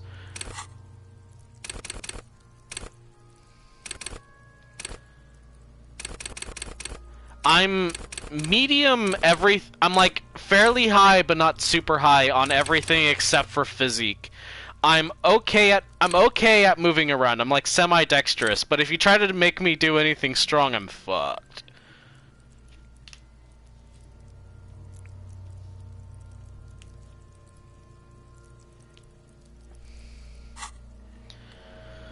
Right, I actually really like Encyclopedia. I definitely get, like, subsequent playthroughs that it might be kind of frustrating, but, like, it definitely helps for me of, like, understanding, like, the world, because this is a world that I am not at all familiar with, and, in some ways it helps me, like, okay, so I can compare it to, like, this idea or something like that. I'm actually gonna take a quick break because next up we're gonna look him in the eye, and that's gonna be something. I am gonna be right back. I'm gonna use the restroom, grab grab another drink because I did all my drinks already. Whoops. Um, yeah, I don't know. I like being the detective who's like smart and not strong, but like I don't know. There's definitely a lot of ways to play this. I having one of the stats at 1 is not like the best way, but it's still fun, I think. Um, I like going into games like this where like do not ever ask me to do this specifically because it will not go well. And this time it's anything to do with strength. Anyway, yeah, I'm gonna take a quick break. Um, we'll get back into this. We're gonna look a dead man in the eyes. This will be fun. Hey, if y'all are enjoying the fact that I finally got off the roof and I also got all my shit together and I can look at a dead corpse without puking, if you think that's pretty pog of me, go to coffee.com/Oxmina. It's my main source of income. I'm trying to move in with my best friend and my boyfriend, and any donations would be greatly appreciated. Also, if you donate, you can suggest a silly voice that I can try, and then I'll use that. Like especially for this, I could assign that to a character. Anyway, so there's that. Alternatively, you can go to patreon.com/Oxmina, where you can donate just a little bit every single month.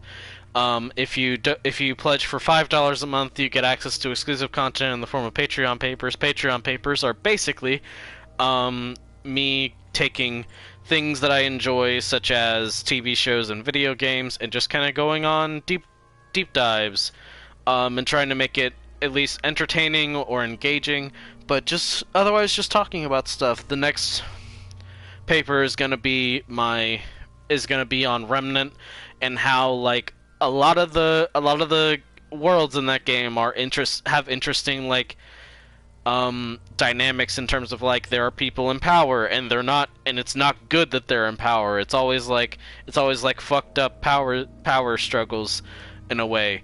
But yeah, I'm gonna talk about that, and like it's gonna talk about fascism a tiny little bit, which is fun to me, I think. Anyway, that's that. Thank you all for watching. I will be back in just a second. Hope y'all are enjoying the stream.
I am back, and I got myself a drink and some crunchy snack.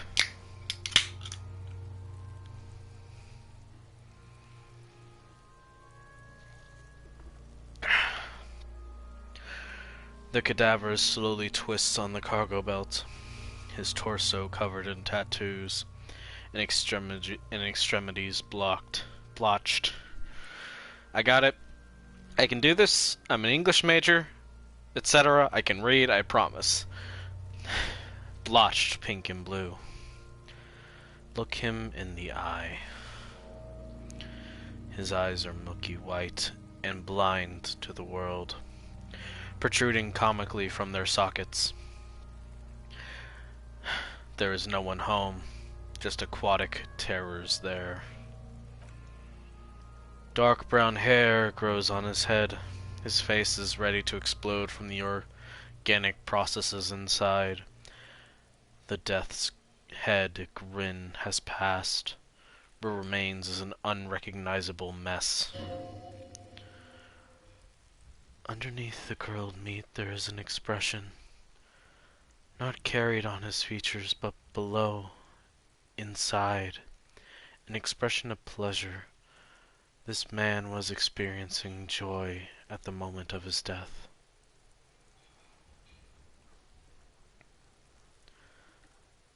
Tell me who you are, dead man. I'm gone.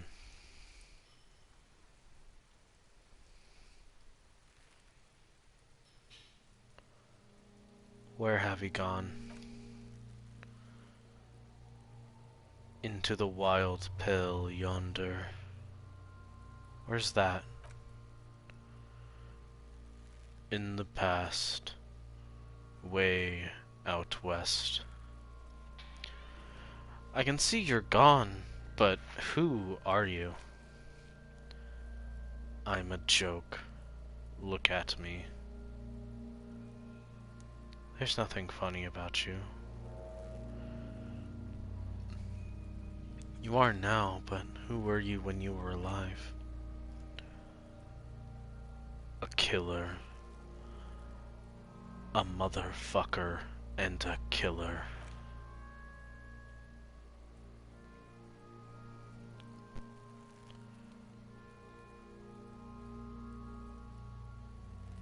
What is happening? What do you mean? I'm talking to you.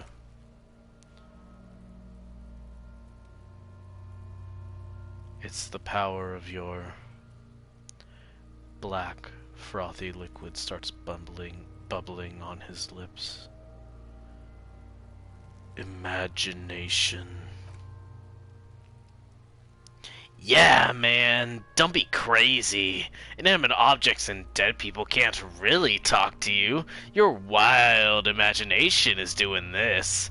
Ask some more of those questions you love so much. He loves those. Why were you feeling pleasure when you died? Maybe I was getting my rocks off?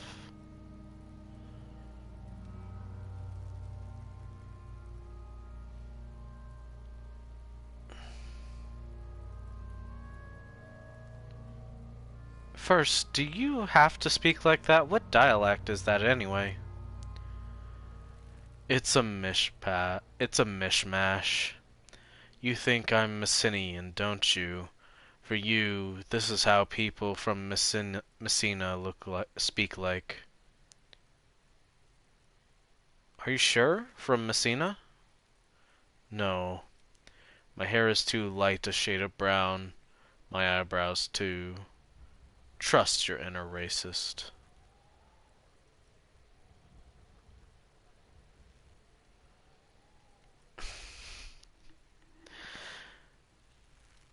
What, are you racist now too? You think I am. You think I was a racist because this lump looks like military and has tattoos. That's called profiling. So, you were feeling sexual arousal when... I cannot speak.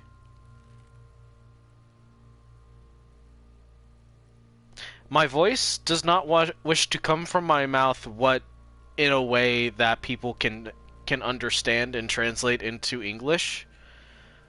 The only language that I can speak fluently. And even so, my brain wishes to not say it good.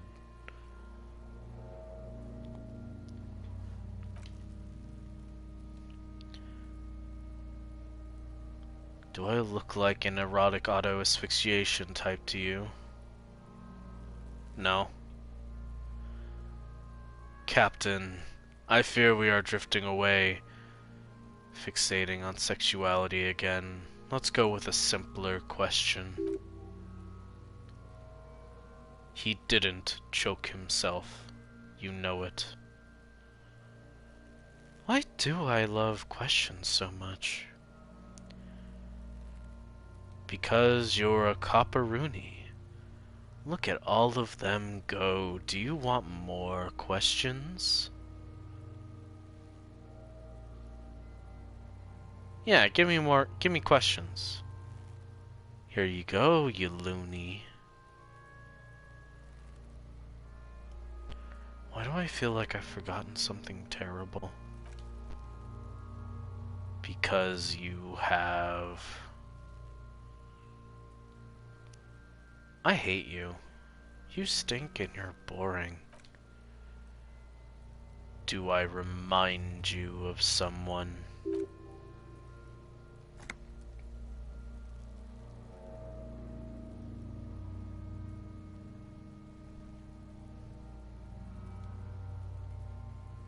You don't remind me of anyone.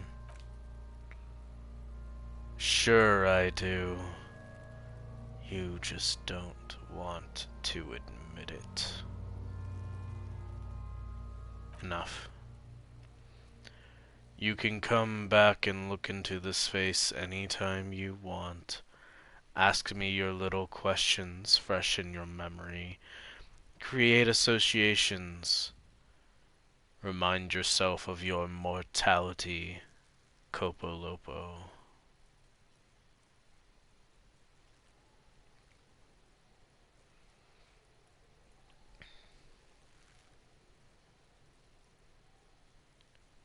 Squint and take a step back. As you narrow your eyes, the monster before you blurs into a violent mess of green and pink. Only the lower extremities are pink with a dash of blue. His fatted hands, thighs, and his neck just above the noose. The rest of the corpse bears dark green in the cold spring air. Stop. Relax your eyes.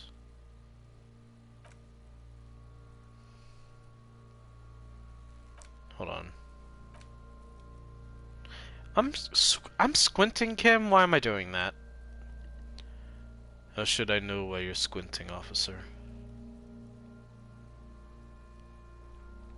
His face and hands are pink. Thighs too. The rest is greenish?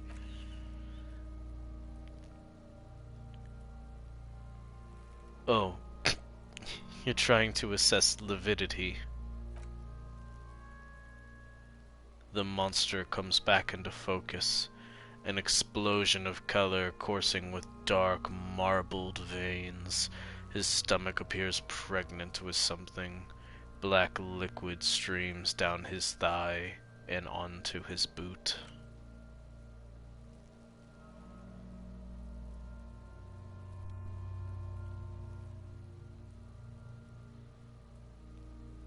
Something is coming out of him. Wait. He's beaten up. See the bruises? I do. I do. Most of them are post-mortem. Maybe even all of them. The delinquents have made our jobs harder with their little sport. Stop talking riddles, coin slot! He means you fucked him up good, Kuno. Fucked him up brutal like. Something is coming out of him. A pool of blood and feces has eaten into the frozen mud below the man's feet. Purge liquid is dripping into it, drop by drop. The victim appears to have contained more than half a kilogram of digestion at the time of death. The fuck he saying?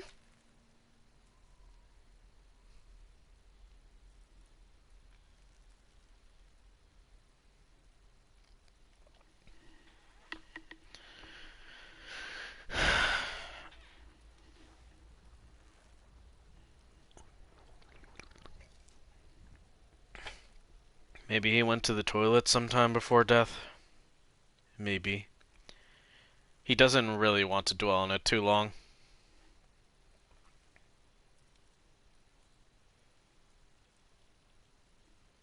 Well, I think he's dead.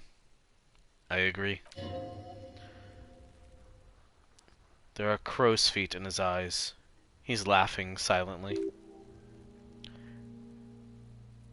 His personality is no longer part of the world. Totally did.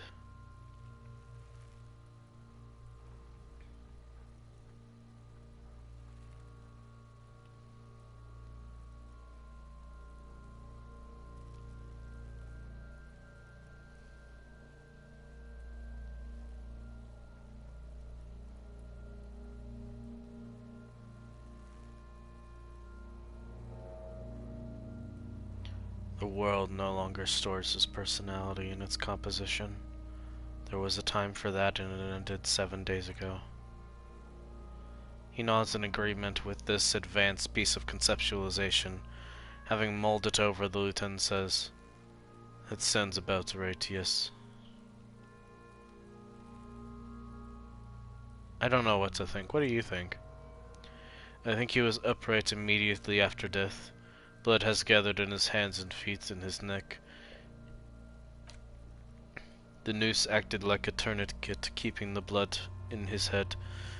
The hypostasis here is in tune with the hanging. That's what I think.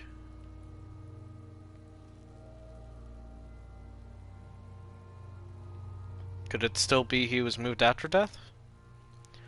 There's always a chance. We should check the ligament marks on his neck to see if they're in line with the belt. We'll have to get him down first. So, how do we get him down? Are you sure we finished the preliminary examination of the cadaver? We might miss some of these things once he's done. We've been thorough. Do you have a plan for getting him down? The steel reinforced belt presents a unique challenge. I brought chain cutters, but I don't see a good angle to approach the belt. He doesn't actually think the challenge is unique. He thinks it's frustrating, annoying, and harder than he thought. The cadaver is a good 1.2 meters up. Neither of us can reach the belt without assistance. And even if we do, there's a question of cutting the airship strength material.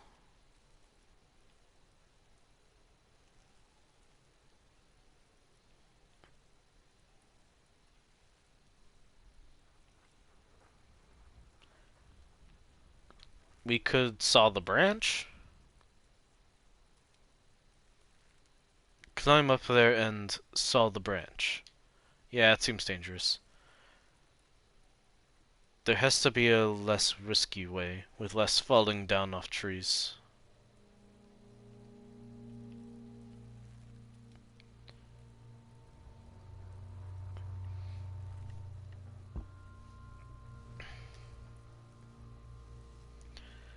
Maybe we could shoot him down?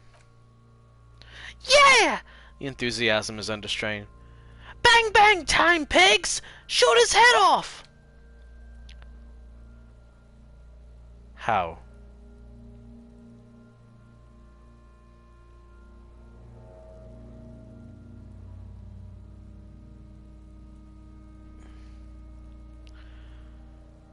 don't know, just, shoot up there maybe?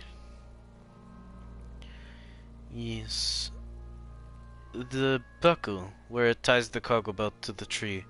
If the shot hits that, then there might be a small chance to release the belt. Yeah, now we're talking. Entertain the Kuno with some shit. They'll miss. The pigs will miss, Kuno. The lieutenant is undecided. On one hand, he wants to shoot some gun. On the other, it's an awfully stupid idea.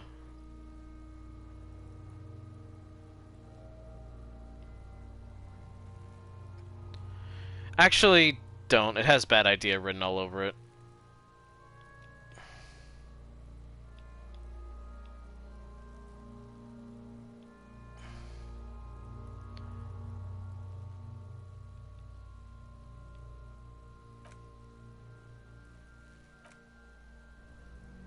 Take the shot, Lieutenant. It'll blow his head off. Take it! Take the shot! Yeah, take the shot! Kuno wants some of that shit! Silence. With his elbows sharp, the lieutenant unzips his jacket and produces a lightweight firearm. He drops a paper cartridge in the barrel, separates the scouring stick, and gives the carriage 5 tucks, securing it in place.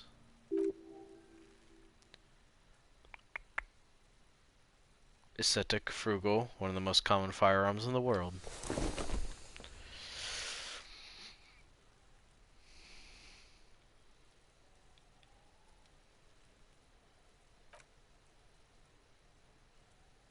He's got a fucking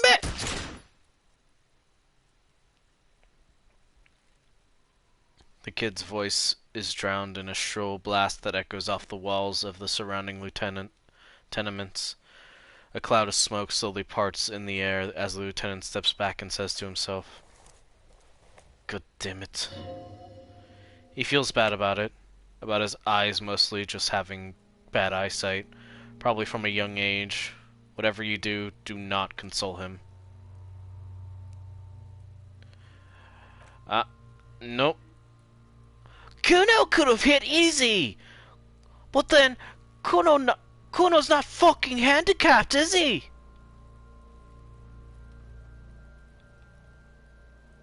Well, now, I have to say, it's beginning to look unlikely we can get him down without assistance.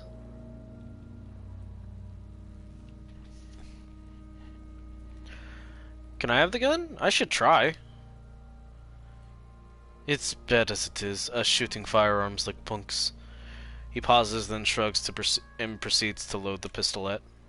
Go ahead, I'm not stopping you, just don't lose it. The piece shines in his outstretched hands. They only have one gun! This is the sorriest pair of pigs Kuno's ever seen! Yeah!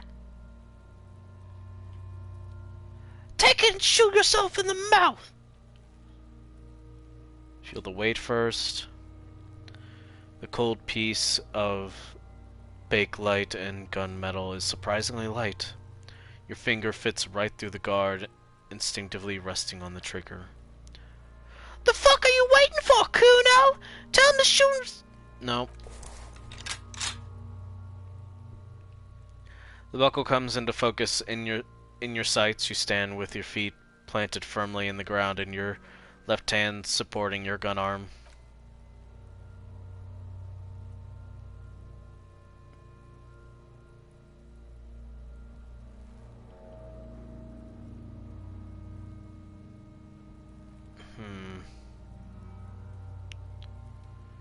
Hand-eye coordination, not a high chance.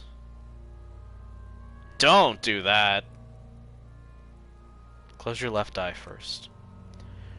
Your field of view narrows. The branch slowly moves, becoming entirely two-dimensional. The metal buckle glimmers, catching the evening light as the corpse slowly rotates.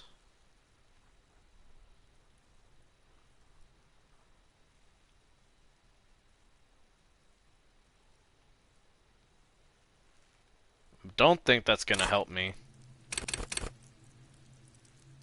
Hmm.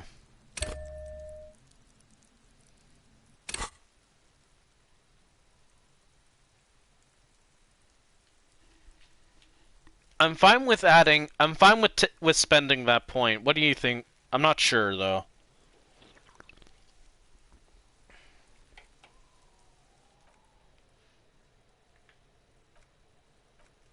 Yep. Fuck me. I mean, I shouldn't try to save scum anyway, but like.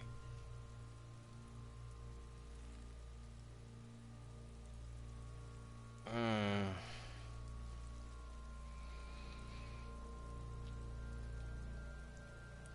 You know, this is stupid.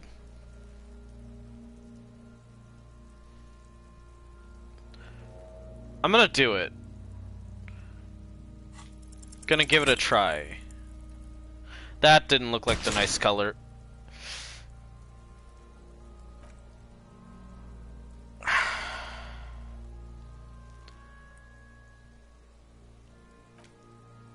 You missed the belt, but it hits the corpse straight in the chest. Oh boy. No blood, only a murky sludge dripping down his belly. The sudden stink makes your eyes water.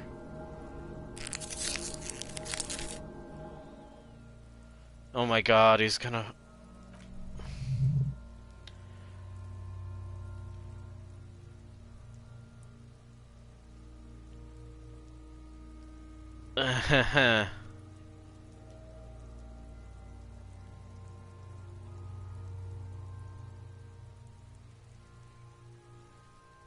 I think we're good. That's... I don't want to sunk cost fallacy this.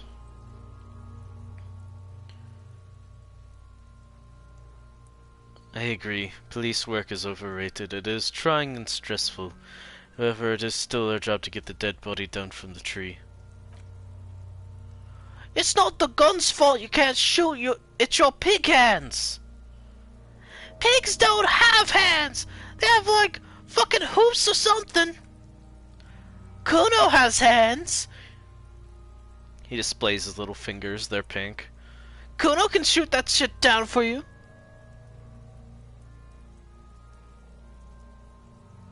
Lieutenant, we should entrust Kuno with your service weapon. He says he can shoot it down. No, Kuno, if I can't shoot him down, no one will.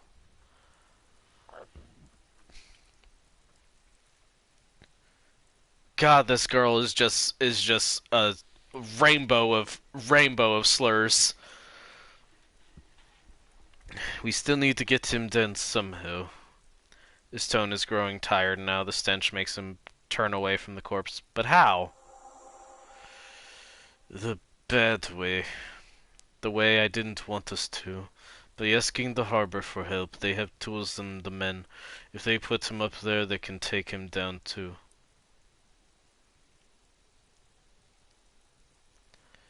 Ah, good job we already found a way in the harbor. Hooray for us. But won't it be dangerous? To ask the suspects for help with the victim's body, to be indebted to Everard Clare? Very much, yes. Which is why I would have preferred us to accomplish this feat ourselves. Clearly we can't. Suck my dick, bitches! Let's get to it then. Well, I've ruined this corpse. This corpse is ruined. I have fucked it up.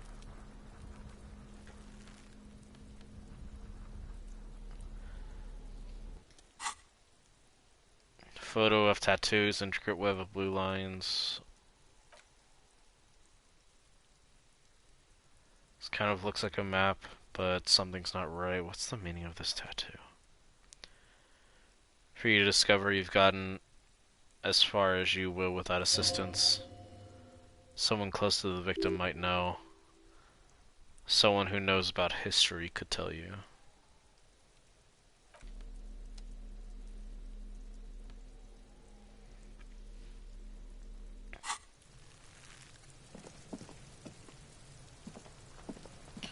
Well, a delightful string of failures so far.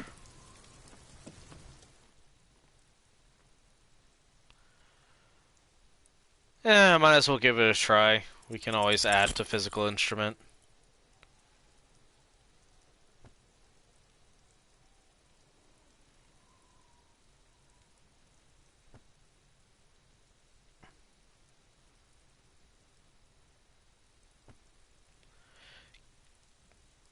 Force time isn't happening.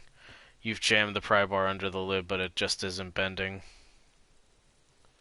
Hang from the pry bar. There's a creaking sound as the pry bar slips under the lid. You hang from it like a moron. Clearly the technique is wrong, but nothing else comes to mind. Kick the container. Son of a bitch. That's it. I can't pry it open. Strange thing is, we don't have to. We have the key, remember? Oh god, I am stupid.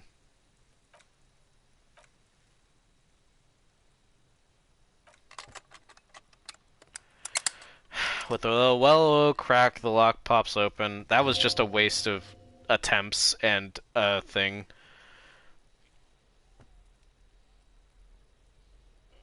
Didn't I just have a premonition that there's something in there?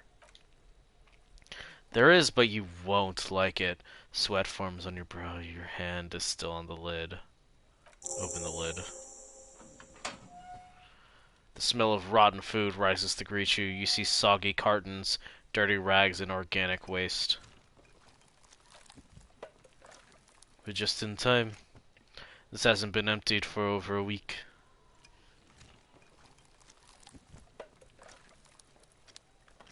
Pick at the rags. Among the threadbare kitchen towels, something catches your eye. A pair of denim trousers? As the legs of the slime-covered jeans begin to unspool from the garbage, a rank corpse smell fills the air. The victim's clothes? Lieutenant smells them. Cadaverine odor is faint. If these belong to the deceased, they were removed when he was still in the early stages of decay. Drop them in here, officer. The lieutenant produces a plastic bag marked evidence from his pocket. Guitar marked blue jeans, pockets empty. Were emptied? He wore them with a belt too, a white belt. The loops appear stretched, but he looks into the container. The belt is missing. That's it. Do you see anything else in there? I have another bag here. A drab, long-sleeved shirt, olive colored, appears from the food waste, dripping with pus. This is a military type overgarment, no label or serial number. This is the kind of rib knit shirt that's worn over light armor to conceal it in an urban scenario. Anything more? The rest of the rags are just kitchen variety waste, a yellow old mug that catches your eye. But other than that, thrown out towel, a mug, that's all. Alright, we should go to Garth again and ask if he knows who put the clothes in the trash. This could be as simple as someone from the hostel cleaning the yard, or that one. He nods toward the red-haired boy behind him. I advise against confronting that force. You think someone from the whirling might have been involved, maybe? Not really. All we know is the victim's clothes are in the trash, the lid is locked, the lid was locked, and this establishment had the key. It's just a small loose thread. Maybe we need to ask the kids who put them there? The fuck's he on about, kids? The one behind the fence... The one behind the fence yells, You hear that, Kuno? He thinks you're an infant or something.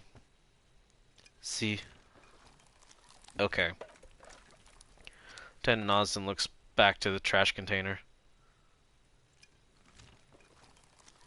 boxes of cartons, an egg rest with one broken egg in it, some pasta wrapper. Picking up the soggy packages somehow feels familiar.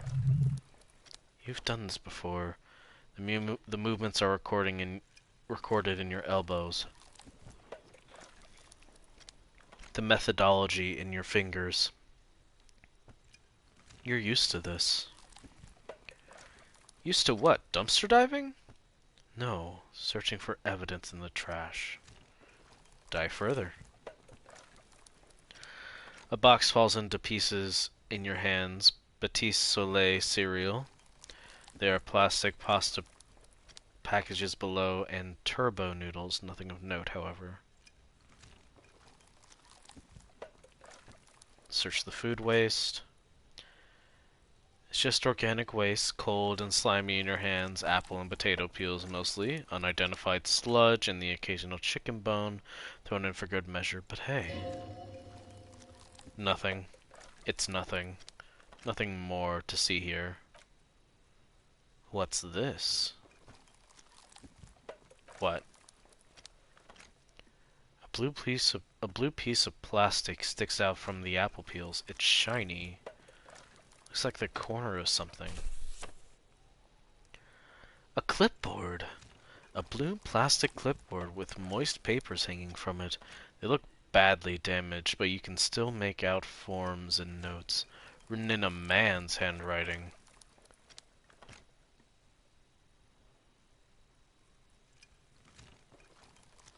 Officer, is that your paperwork? No, it can't be.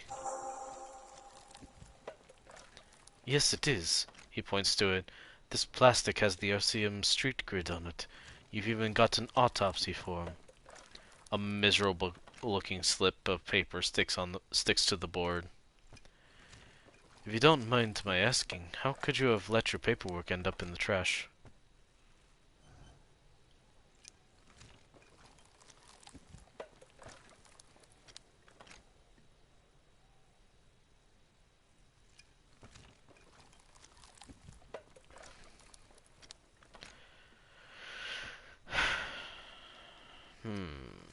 I think I didn't want to be a cop anymore. That's why I tried to flush my cop life down the toilet.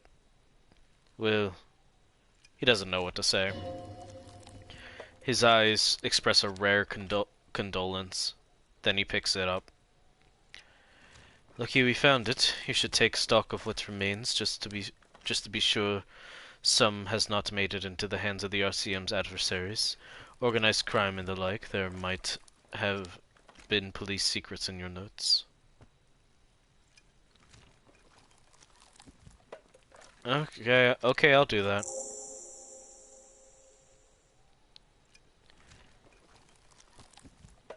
It would also not hurt to start taking notes on the case. He peers into the trash where soggy cartons and rags stink uninvitingly. Now tell me what your eagle eyes see, or are we finished? Some items, such as the ledger you found, are interactable. Yep. And close the lid. The container sounds a muffled gong. So one thing off the list. I think we got it all.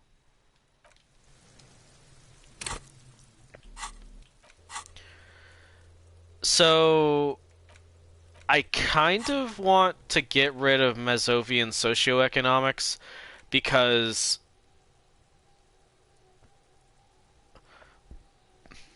like it doesn't really seem like communism, like the communism thing that I was really hoping for, because I don't know, there's I'm really low on visual calculus for it, and I don't know. It's tempting, but at the same time, I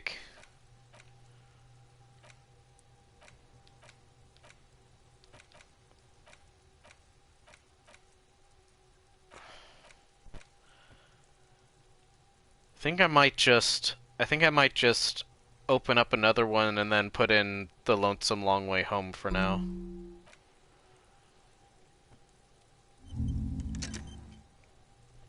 Especially because it's almost done.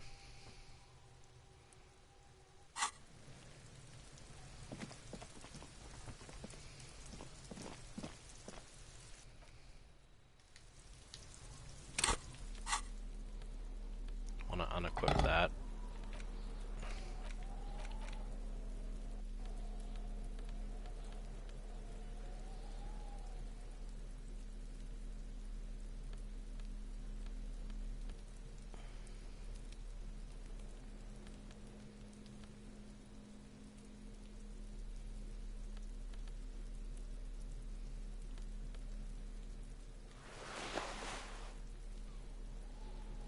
Whoa, what's going on with that? It becomes see-through right there. That's funky.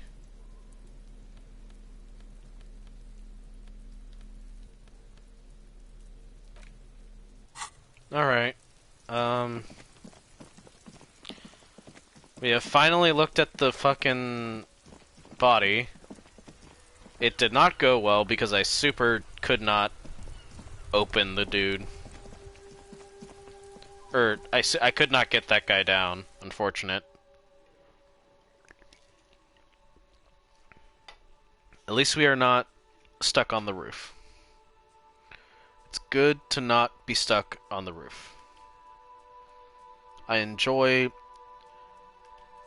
living my life free from being stuck on the roof. I am not imprisoned by the roof's power anymore.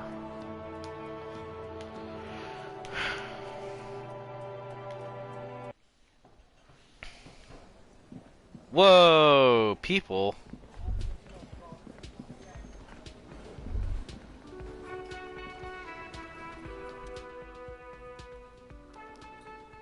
That sugary black rum stain on the counter makes you teary-eyed with joy. It's almost touching how syrupy and sticky it is. How long have you been up already? Not now. Oh, excuse me. Do you have something better to do than lust for sweet, syrupy rum and lemonade? With a twist of lemon? Maybe lime? Maybe who cares? Just rum? No.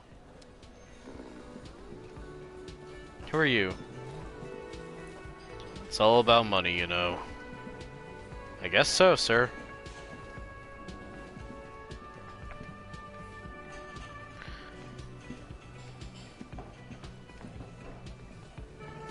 Oh god, this disco ball is fucking astounding.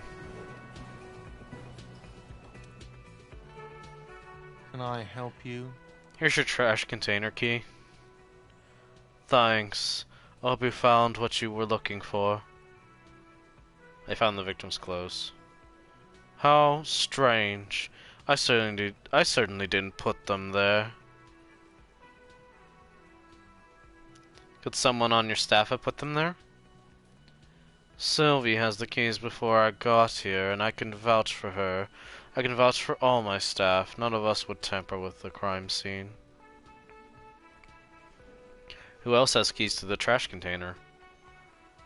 The trash collection service, CS Municipal. I don't see why they would put anything in the trash, though. The elusive CS Municipal. I doubt we'll be able to track down who was sent here last and when. This will have to be one of those little threads that solves itself down the road. He turns to the man. Thank you anyway. Thanks. Let's talk about something else.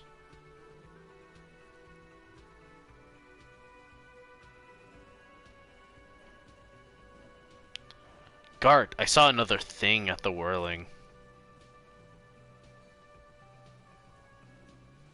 I saw a sign that said the mess hall is reserved for the Union. Yes, not the whole damn Union, thank God, just the nastiest and loudest faction. He tosses his head in disdain. They come here in the evenings, dumb, unruly types. Think they're big shit. They're just good, but they're good customers. They place big orders and always pay on time.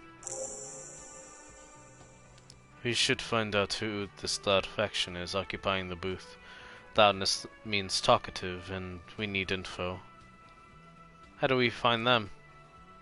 We don't. We have to wait. They'll show up sooner or later. Men get hungry.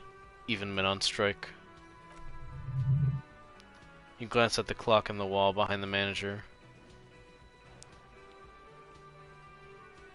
It's after 1600. The sign said reserved starting 1600. Why isn't anyone in the mess hall? Good question. They're probably getting drunk, or protesting something somewhere, or laying low after the, you know, lynching. Whatever he may feel about you, he can't miss the opportunity to throw you a look of what he assumes is shared understanding.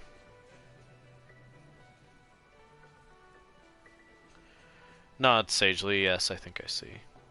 The Union guys think they're untouchable. They probably fucking killed that guy or something, and now they think they can hide out till it all blows over and it's fair weather again in Martinez. I have a feeling we'll make their acquaintance sooner or later. Bye.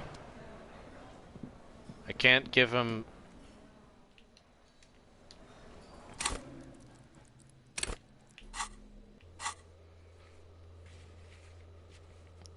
Find out who is in the Union box, read the ledger and name in the case, who put the clothes in the trash. Getting the body down, where's the rest of the armor, the victim's tattoos, no. Special borscht. Spoil the whirling secret passages.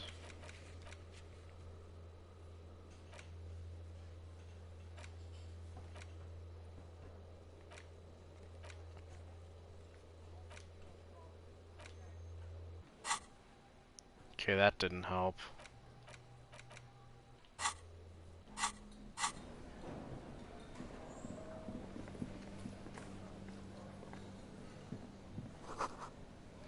Photos of men in overalls toting guns and Union placards.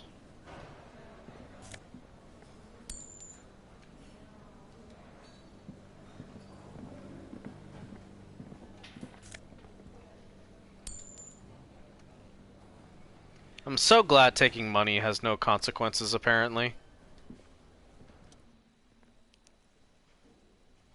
A thin man is smoking below an exhaust hood, occasionally sipping from his mug. This must be the Whirling's cook. As you step in, he nods towards the table and says something in a completely foreign language. The only words you can make out are those, okay, it's definitely not his name. Whatever you do, please don't call him Gorashi Kubek. Please, it's not funny. Hello, sir. Got time for a few questions? This man puts his cup down and replies something, his left hand drawing arcs in the air.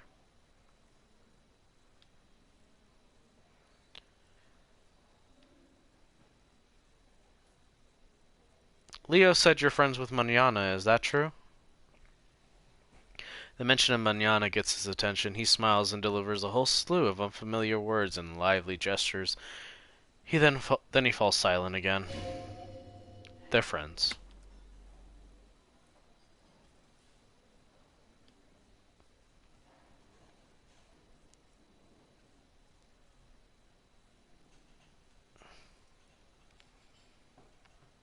Do you know what's behind that door?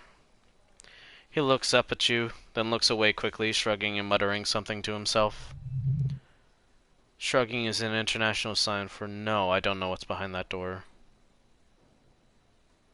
You've got some impressive pots there.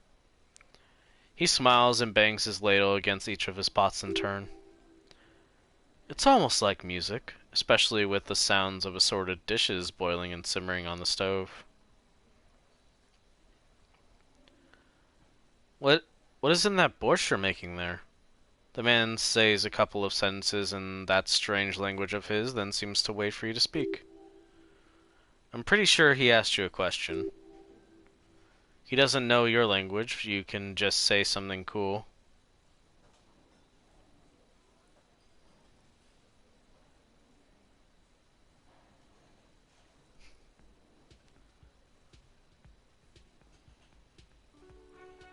Mercury rising. Borscht need. He looks at the soup, then at you. More vodka. He picks up a bottle from the shelf. Okay, so it's vodka that keeps the men happy and in good spirits. Clever move by the Union. Vodka borscht! I love it, bratan! Turn it the fuck up and then ask for some yourself. Turning it up seems like a dangerous idea, honestly. This place is a powder keg.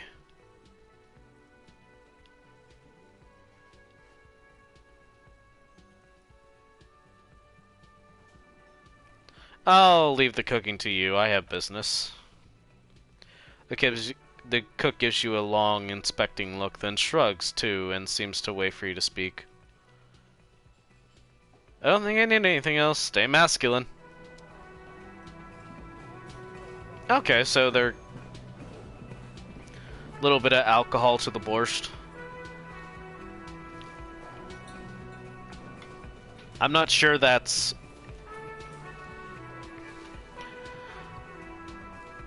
I mean, my initial thought would be, like, wouldn't the alcohol cook off? But I don't know, I guess you could make it so that it's...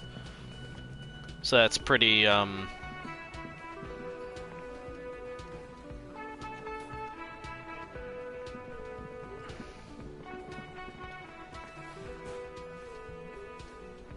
Okay,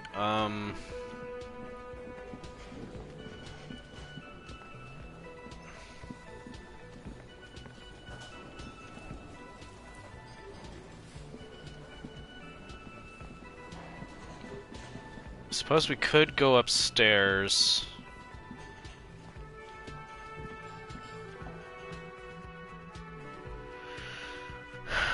Not sure, we're a little bit...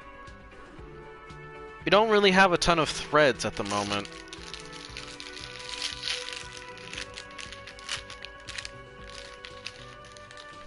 Suppose I could end it soon.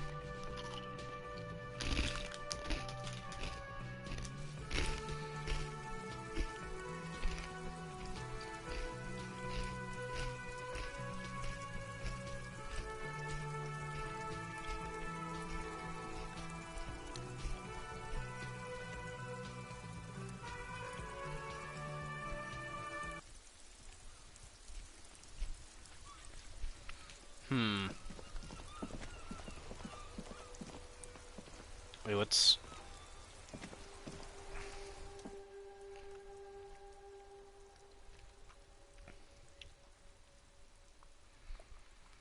Has been heavily vandalized with graffiti. A closer inspection reveals 2 bullet holes in the front. A faint sticker on the side reads RCM Emergencies Desk number 8102 with a slogan, Mankind be vigilant. Good mail delivery box. Why? The box seems happy.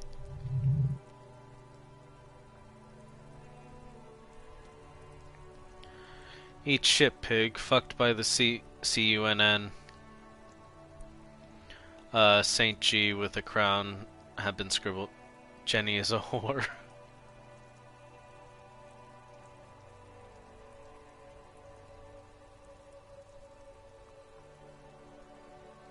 Been there.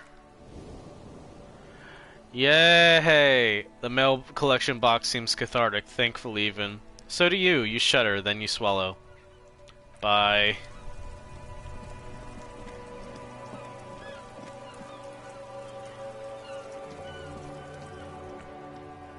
Hello, sir. Step right in. The store is open.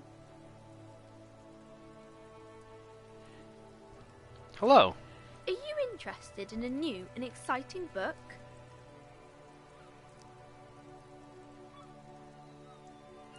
What kind of store is this anyway?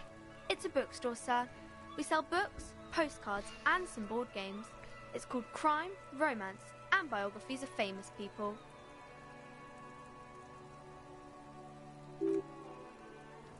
Whoa, whoa, whoa, whoa, hold your horses, little girl. What? Okay. Thanks, Encyclopedia, for not knowing something.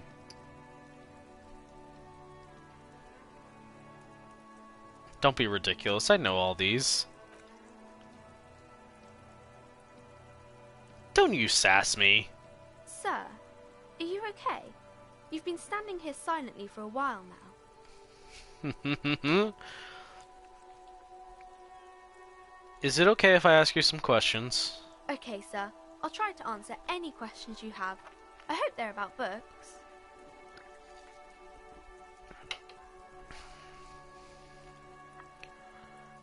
Who are these famous people? Oh, kings and queens and generals of old, or artists and writers or musicians, those kinds of people. There's usually something extraordinary about them. She scratches her cold reddened cheek and continues. I think that's why people read them, to find the secrets of their fame.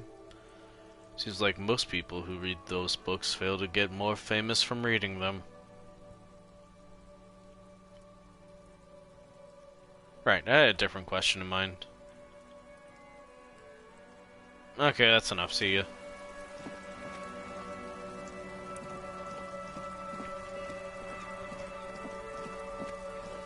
A horrible idea has been stricken upon me. Kid, you're still doing this, huh?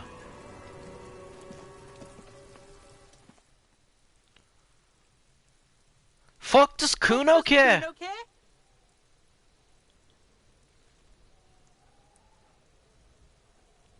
Oh.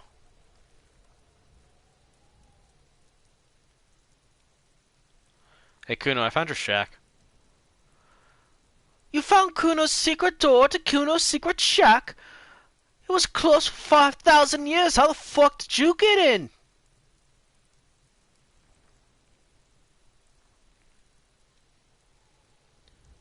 I phase shifted through the roofing material.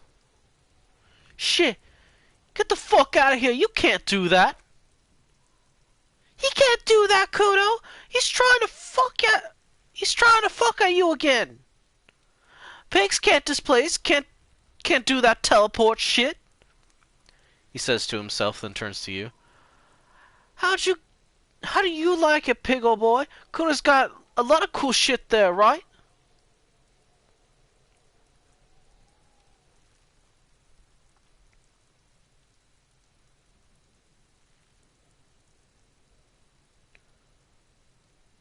What was with the pig head? All that? He picks up dirt with his fingernail. Kuno decapitates pigs. That's just a Kuno demo tape.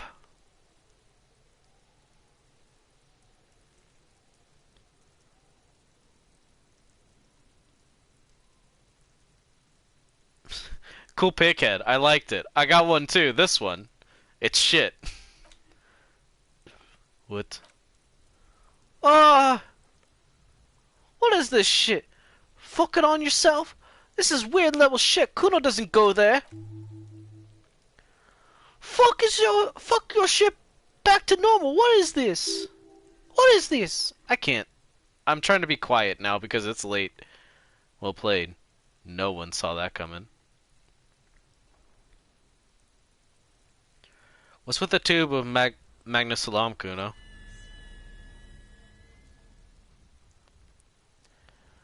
It's a vitamin, pig. Don't you know anything? He looks at you like you just pointed a sun and asked what it is. You could use some. It's magnesium, right? Yeah, it's the mag. You fucking need that shit to stay on top of your game. Kuno goes through like a tube a day. Rips mag like a motherfucker. You could use a barrel. Don't teach him, Kuno. He's gonna use it against you, Kuno.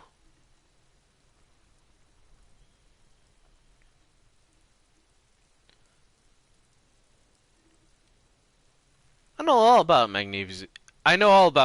I rock it all the time. Yeah, I need it so much, or else I will die. I have used it a lot to not die. You're not getting this, pig. It completely takes away the hangover. It's like you didn't do anything. Like you stayed home playing with your choo-choo. He looks at you, eyes bulging. Fuck you, pig! Don't do mag! You're gonna OD and you're gonna fucking die! Find a plate covered with powder residue. Know anything about it? That's where Kuno gets his daily hit of electric! Kuno Shazam!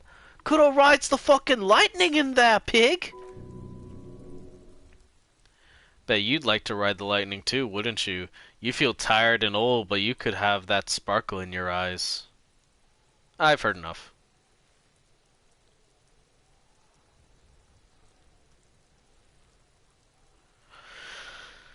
I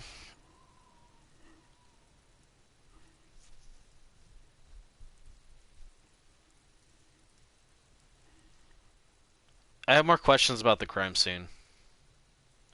Yeah, the Kingdom of Kuno! Fuck do you want with it? The dead man's clothes were in the trash container. How did they get there? Yeah, Kuno doesn't know shit about that. That shit's beneath Kuno.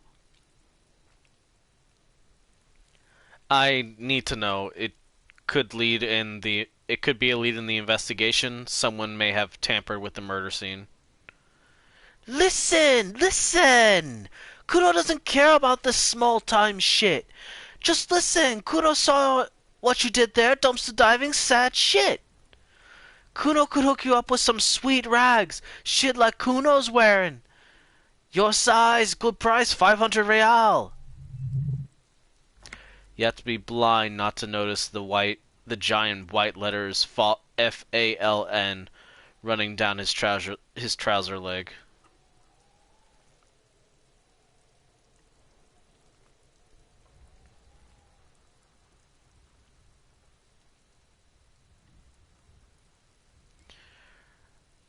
Wait, I asked you what happened to his clothes. You must have seen them lying around.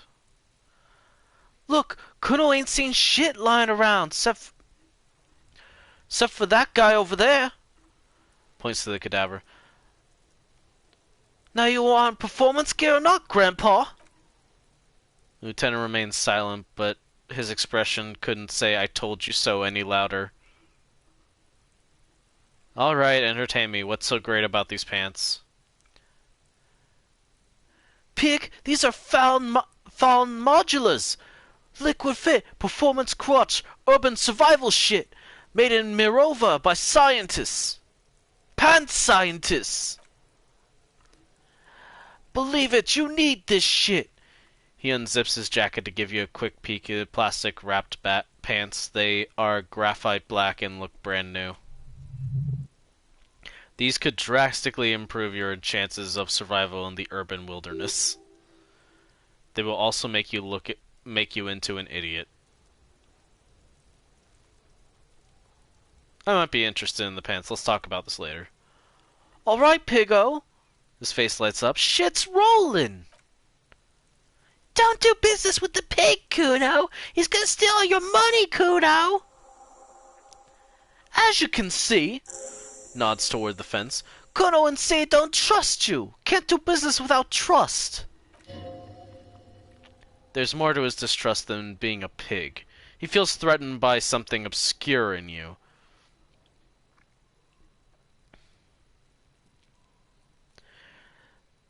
What it is, however, remains a puzzle. I was wondering about that trash container. Don't be wondering about Kuno's shit, pig!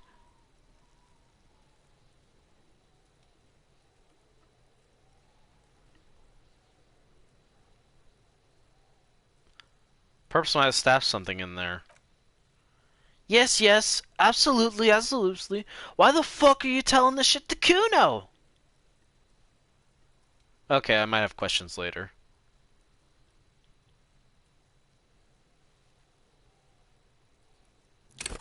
Really not high empathy. I think that might be my next one, and I might ask that. Let's give it a try.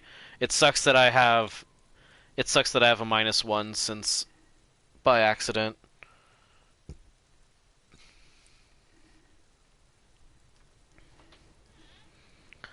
Let's give it a go, but just for now, and then but then we'll leave. Nah. He's on your crime scene, bossing you around, and he's been here for some time too. This is where he hangs out. You have to get more out of him. He could be useful.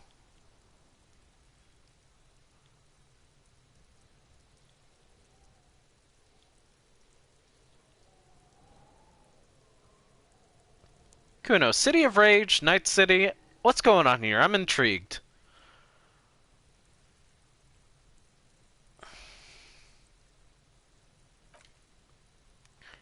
No!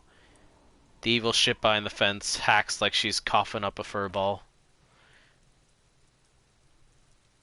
You told him about it, now he knows you're lame. The city's not fucking lame. You are lame. Kuno's tired of defending Rage City from... Just fuck off, alright? And fuck you too! Putting Kuno on the spot like that. Kuno doesn't need to fucking explain his shit. Kuno's king. Kuno rules here. Fuck did you want? Explain himself? As if explaining some kind of work?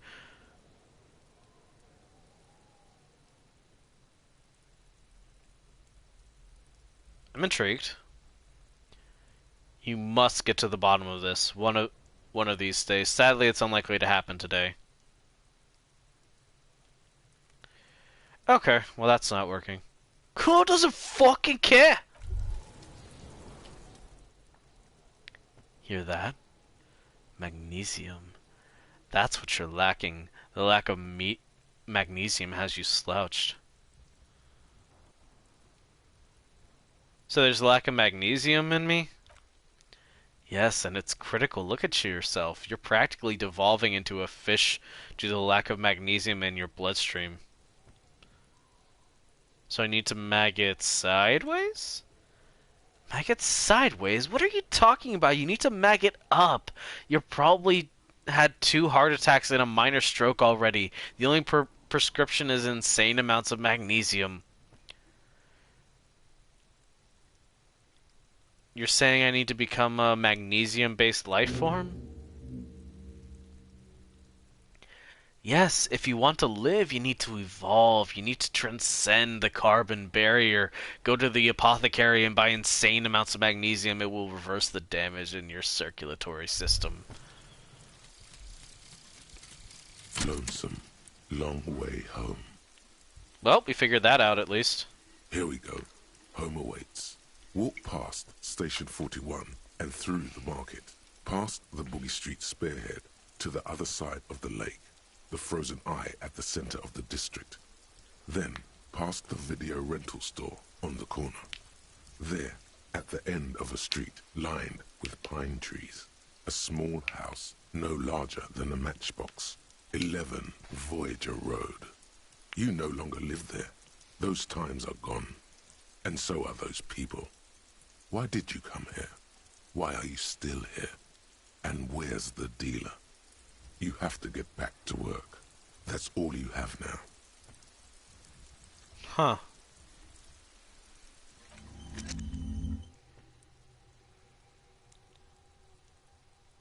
Alright, so I can learn more perception. That might be fun. Just get really good at perception. I do want to up empathy, though, at some point. Okay, I think for now that might be it, though. We're approaching, like, the end of the final day here. Or the first day. We've barely gotten started. There's actually one thing I wanted to check. I don't...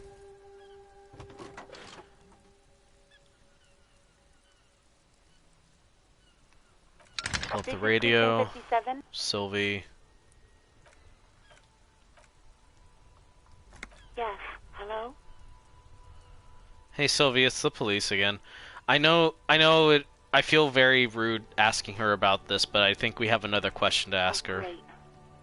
What else do you need, detective? Oh, no, nothing. Have you seen my badge? This exact conversation has happened before, establishing authority before. No, my badge is missing. Have you seen it anywhere? Seems to have been important to you in the past. Don't go there again. Oh, no, I haven't. Sorry. Real policemen have uniforms too, by the way. Where's yours? Kim doesn't have a uniform, and he seems real to me. He's in plain clothes, voluntarily. It's different from not knowing where your uniform is. There are officers who wear the signature Perseus black uniforms on the highest ranks of the RCM and end up buried in them as well. Others do it more casually. Looks like you're one of them.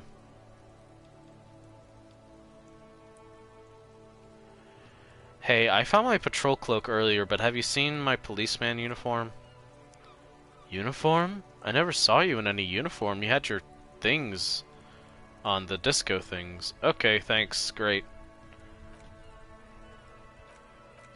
Nope.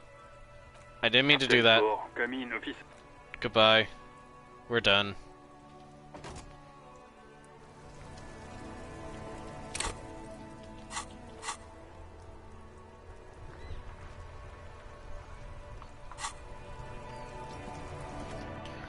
Okay, yeah.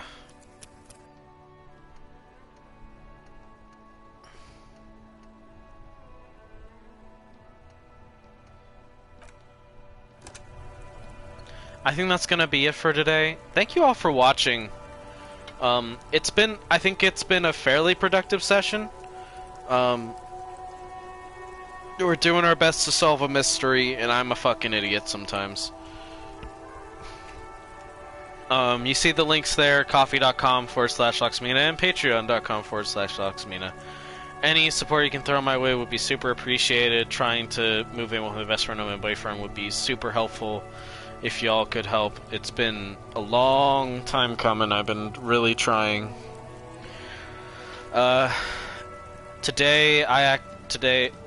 This week I'm actually going to have a job interview, and I don't know if it'll interfere with streaming. I certainly hope not. But, we'll definitely see. I definitely love streaming, and it's been fun, but hopefully I can actually get out of this damn house, in all honesty. Just want to get out of my parents' place and towards where my boyfriend and my best friend are, you know?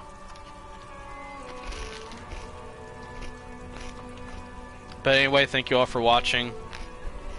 Patreon.com to become a patron. I want to go ahead and thank my patrons before I go. I should do that more often. You